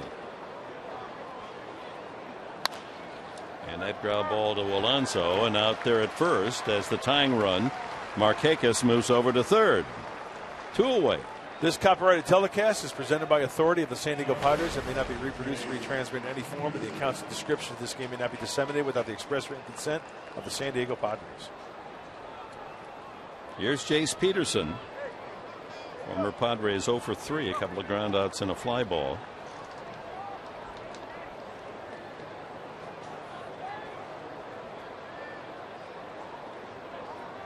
He's been tough with runners in scoring position, Peterson.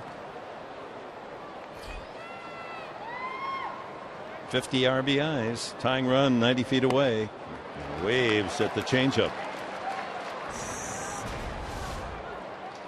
There you have it. Second baseman. He leads them all in the National League in knocking in runs. Well, you talk about having some confidence as a youngster at the big league level doing that.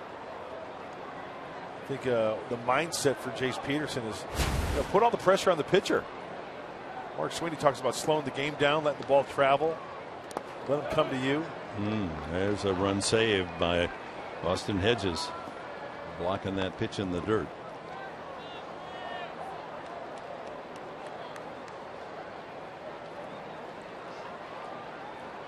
Padres with a 3-2 lead. The Braves with a tying run at third. 2 outs here in the 8th.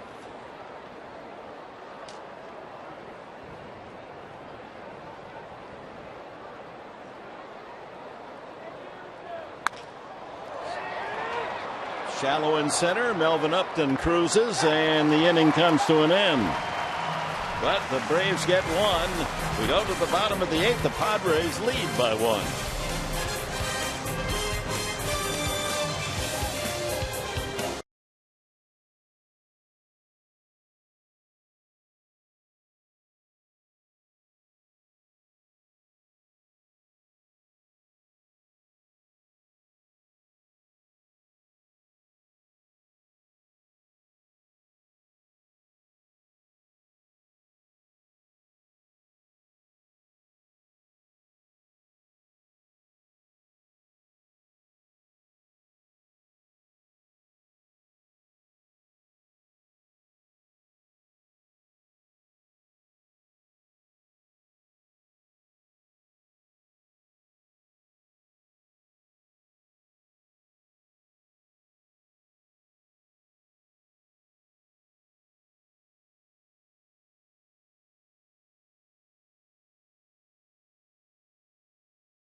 Padres go to the bottom of the 8th inning, 3-2, behind the hot bat of Jan Solarte, who is 4 for his last 5 in the series, and knocking in 5 runs, 3 of those last night with a home run, another solo home run today, and an RBI double, as the veteran Edwin Jackson comes in, another of the new Atlanta Braves.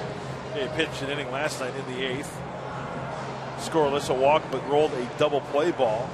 A veteran arm that Freddie Gonzalez is hoping they can hold the Padres at 3, and Pedro Siriaco will go in at third base for Garcia. He will bat third in the top of the 9th inning. Middle 3, Justin Upton, Jed Jerko, and Melvin Upton against Jackson.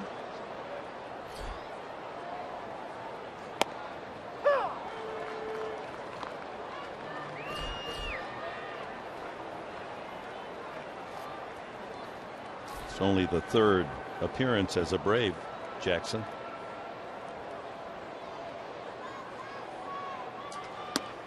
Well traveled, most recently with the Chicago Cubs.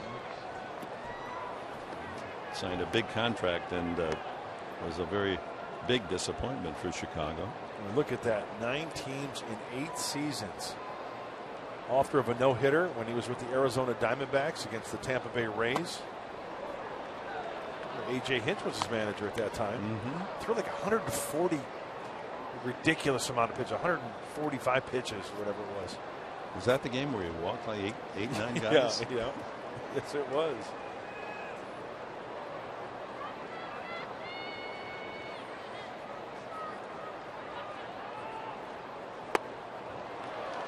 He takes care of Upton. Justin not happy with himself as he flips the bat. Well, the fans, those aren't the fans rising to cheer Jed Jerko. That's Chris Button.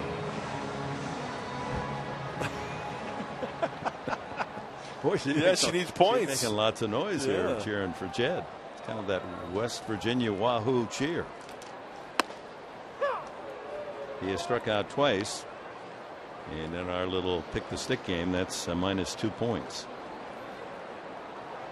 But one swing and she can reclaim the lead, fans. Oh, it's getting interesting. 1-1.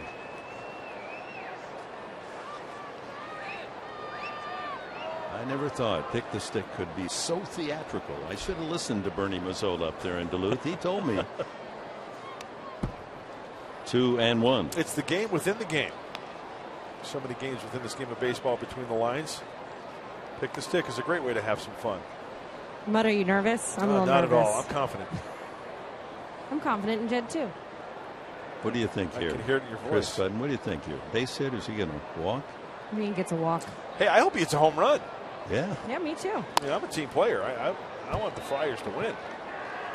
Let's go ask Justin Hatcher what's going to happen here, because he's a seer out in the bullpen. Called it last night, made national television, calling the double play for James Shields. 3-1. Way out in front. There's Justin Hatcher. If you weren't with us last night, our entire telecast devoted to the bullpen, and he is the bullpen catcher. He called the shot, the double play that got Shields out of the bases loaded jam. On the way to a Padre win, 9-0. There's a line drive, left field corner, fair ball. That'll be worth a couple of points as Jerko sprints into second base with a double. 2. And with that double, 2 points, and the new leader is the old leader, Chris Button. Well, congratulations, Chris Button, and congratulations, Jed Jerko, getting on the sack, trying to add on to the Padres' 3-2 lead. Off the end of the bat, but out in front, enabling him to pull that ball. And Edwin Jackson, the slider, doesn't slide as much as he wanted.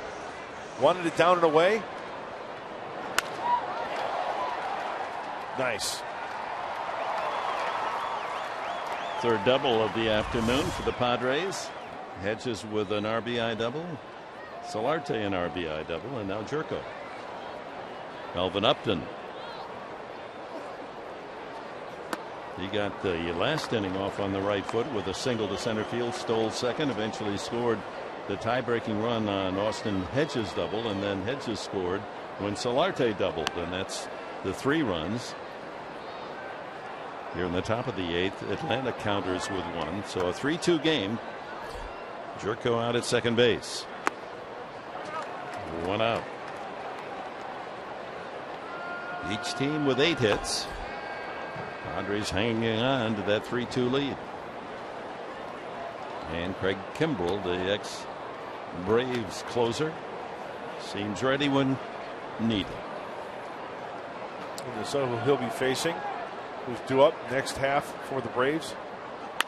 Ground ball sharply hit, but gloved nicely by Siriaco. Boy, that ball was blistered. 2 away. And a look ahead to the St. Louis Cardinals series on Friday night, 6:30 our TV time here on Fox Sports San Diego.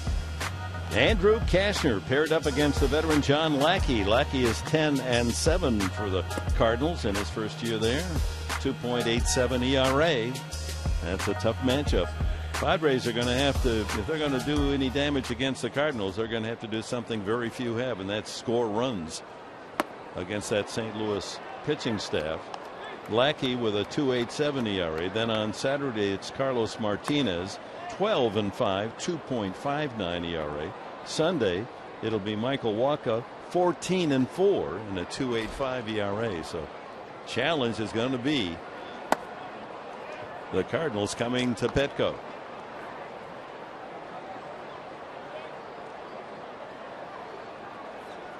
Two outs. Clint Barmas batting for the second time, grounded out to first, his other time up as a pinch hitter. Ground ball right side, but Freeman is there playing well off the line. That was headed for right field, would have been a run. So to the 9th inning. Awaiting Craig Kimbrell will be the bottom 3 of the order. Andrelton Simmons, the catcher spot, and Siriaco hitting 9th.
That excitement is there.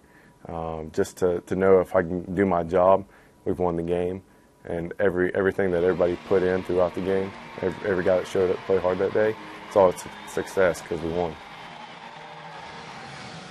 Craig Kimbrell marches to the mound, trying to get the final 3 outs for the Padres in his 35th save of the season. A man with Atlanta the last 4 years with 46, 42, 50, and 47 saves. Yeah, the power fastball, the power breaking ball, the numbers are just mind-boggling. Lefties 200. And since May 25th, Dick, this is like a man pitching against a little league team almost. My goodness. Although uncharacteristically in the Monday night game he did give up a run on a couple of hits. Markakis and Chase Peterson combined to score a run in the Padres 5-3 victory. A wild wave by Simmons. I told you earlier, Simmons the toughest in the National League to strike out, but Kelly got him in the 7th inning.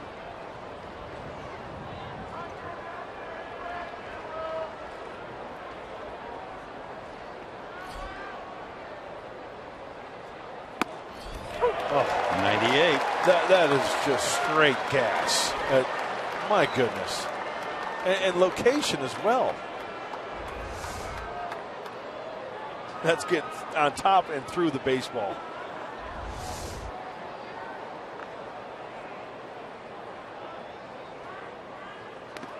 And then he comes up with the curveball. And his curveball's at 88. Yeah. Nice block by Austin Hedges. 2 strikes, got to keep that ball in front of you in case he swings, and it's a live ball.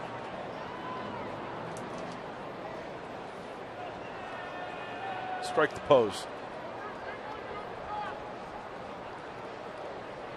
That distinctive pre-pitch posture. Back to the mound. Good reaction by Kimbrel. Oh my. He threw a fastball over to Alonso. If Alonso doesn't catch it, that's about 8 rows back. Dick, I think they got that throw to first at 97 on the gun. I think so. Look at this. Gather yourself. He works under it a little bit. Oh. Let's go back and revisit the keys to the game today. Brought to you by your San Diego Honda dealers. Well, get to the Braves pen early. Tehran pitched well, 6 innings, 4 hits. He only gave up 1 earned run, and continue the power surge. 3 doubles and a home run by the Padre offense. And the key going back, though, they did get to the pen, and it paid off for a couple of runs and the lead. Ryan Lavarnway struck out twice and walked.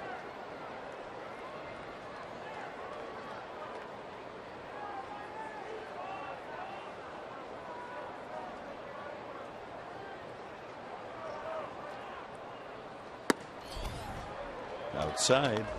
Dick, this is real time. Check out Kimbrel in his throw to first.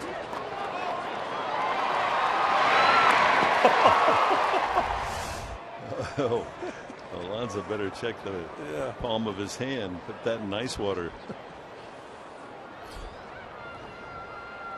2-0. 97 again. I think this is a good time to check our Cholula flamethrower. Oh, get ready to get hot, folks. 98. What is that? Hot sauce. Oh. And it's behind home plate, too. It's all around these Braves hitters. Coming from the mound and behind home plate. Again, some paint. Lavarnway thought it was wide. Corey Blazer, and very consistent behind the plate. Very few. Well, there he is. That's a pitcher's pitch. Yes, it is.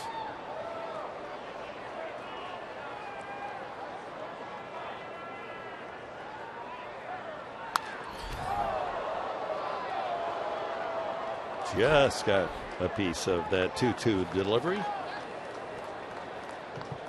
Barnway's had only 40 at bats coming in with 11 hits. He does have a home run. And Pedro Siriaco on deck hitting 9th. Nora's doing something.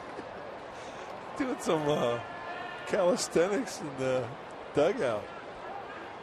Strike 3 call. Breaking ball throws Lavarnway 2 away. Oh, it's the knee buckler. You're looking for the 98, and you get the wrinkle, and you get frozen pizza. Look at Lavarnway. The ball's like almost in the glove, and he's heading back to the dugout already.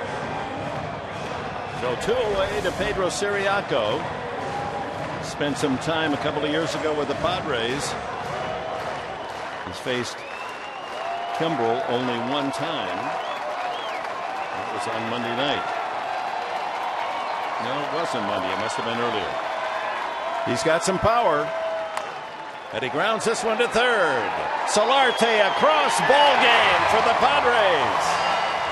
They sweep the Braves, 10 straight wins against Atlanta.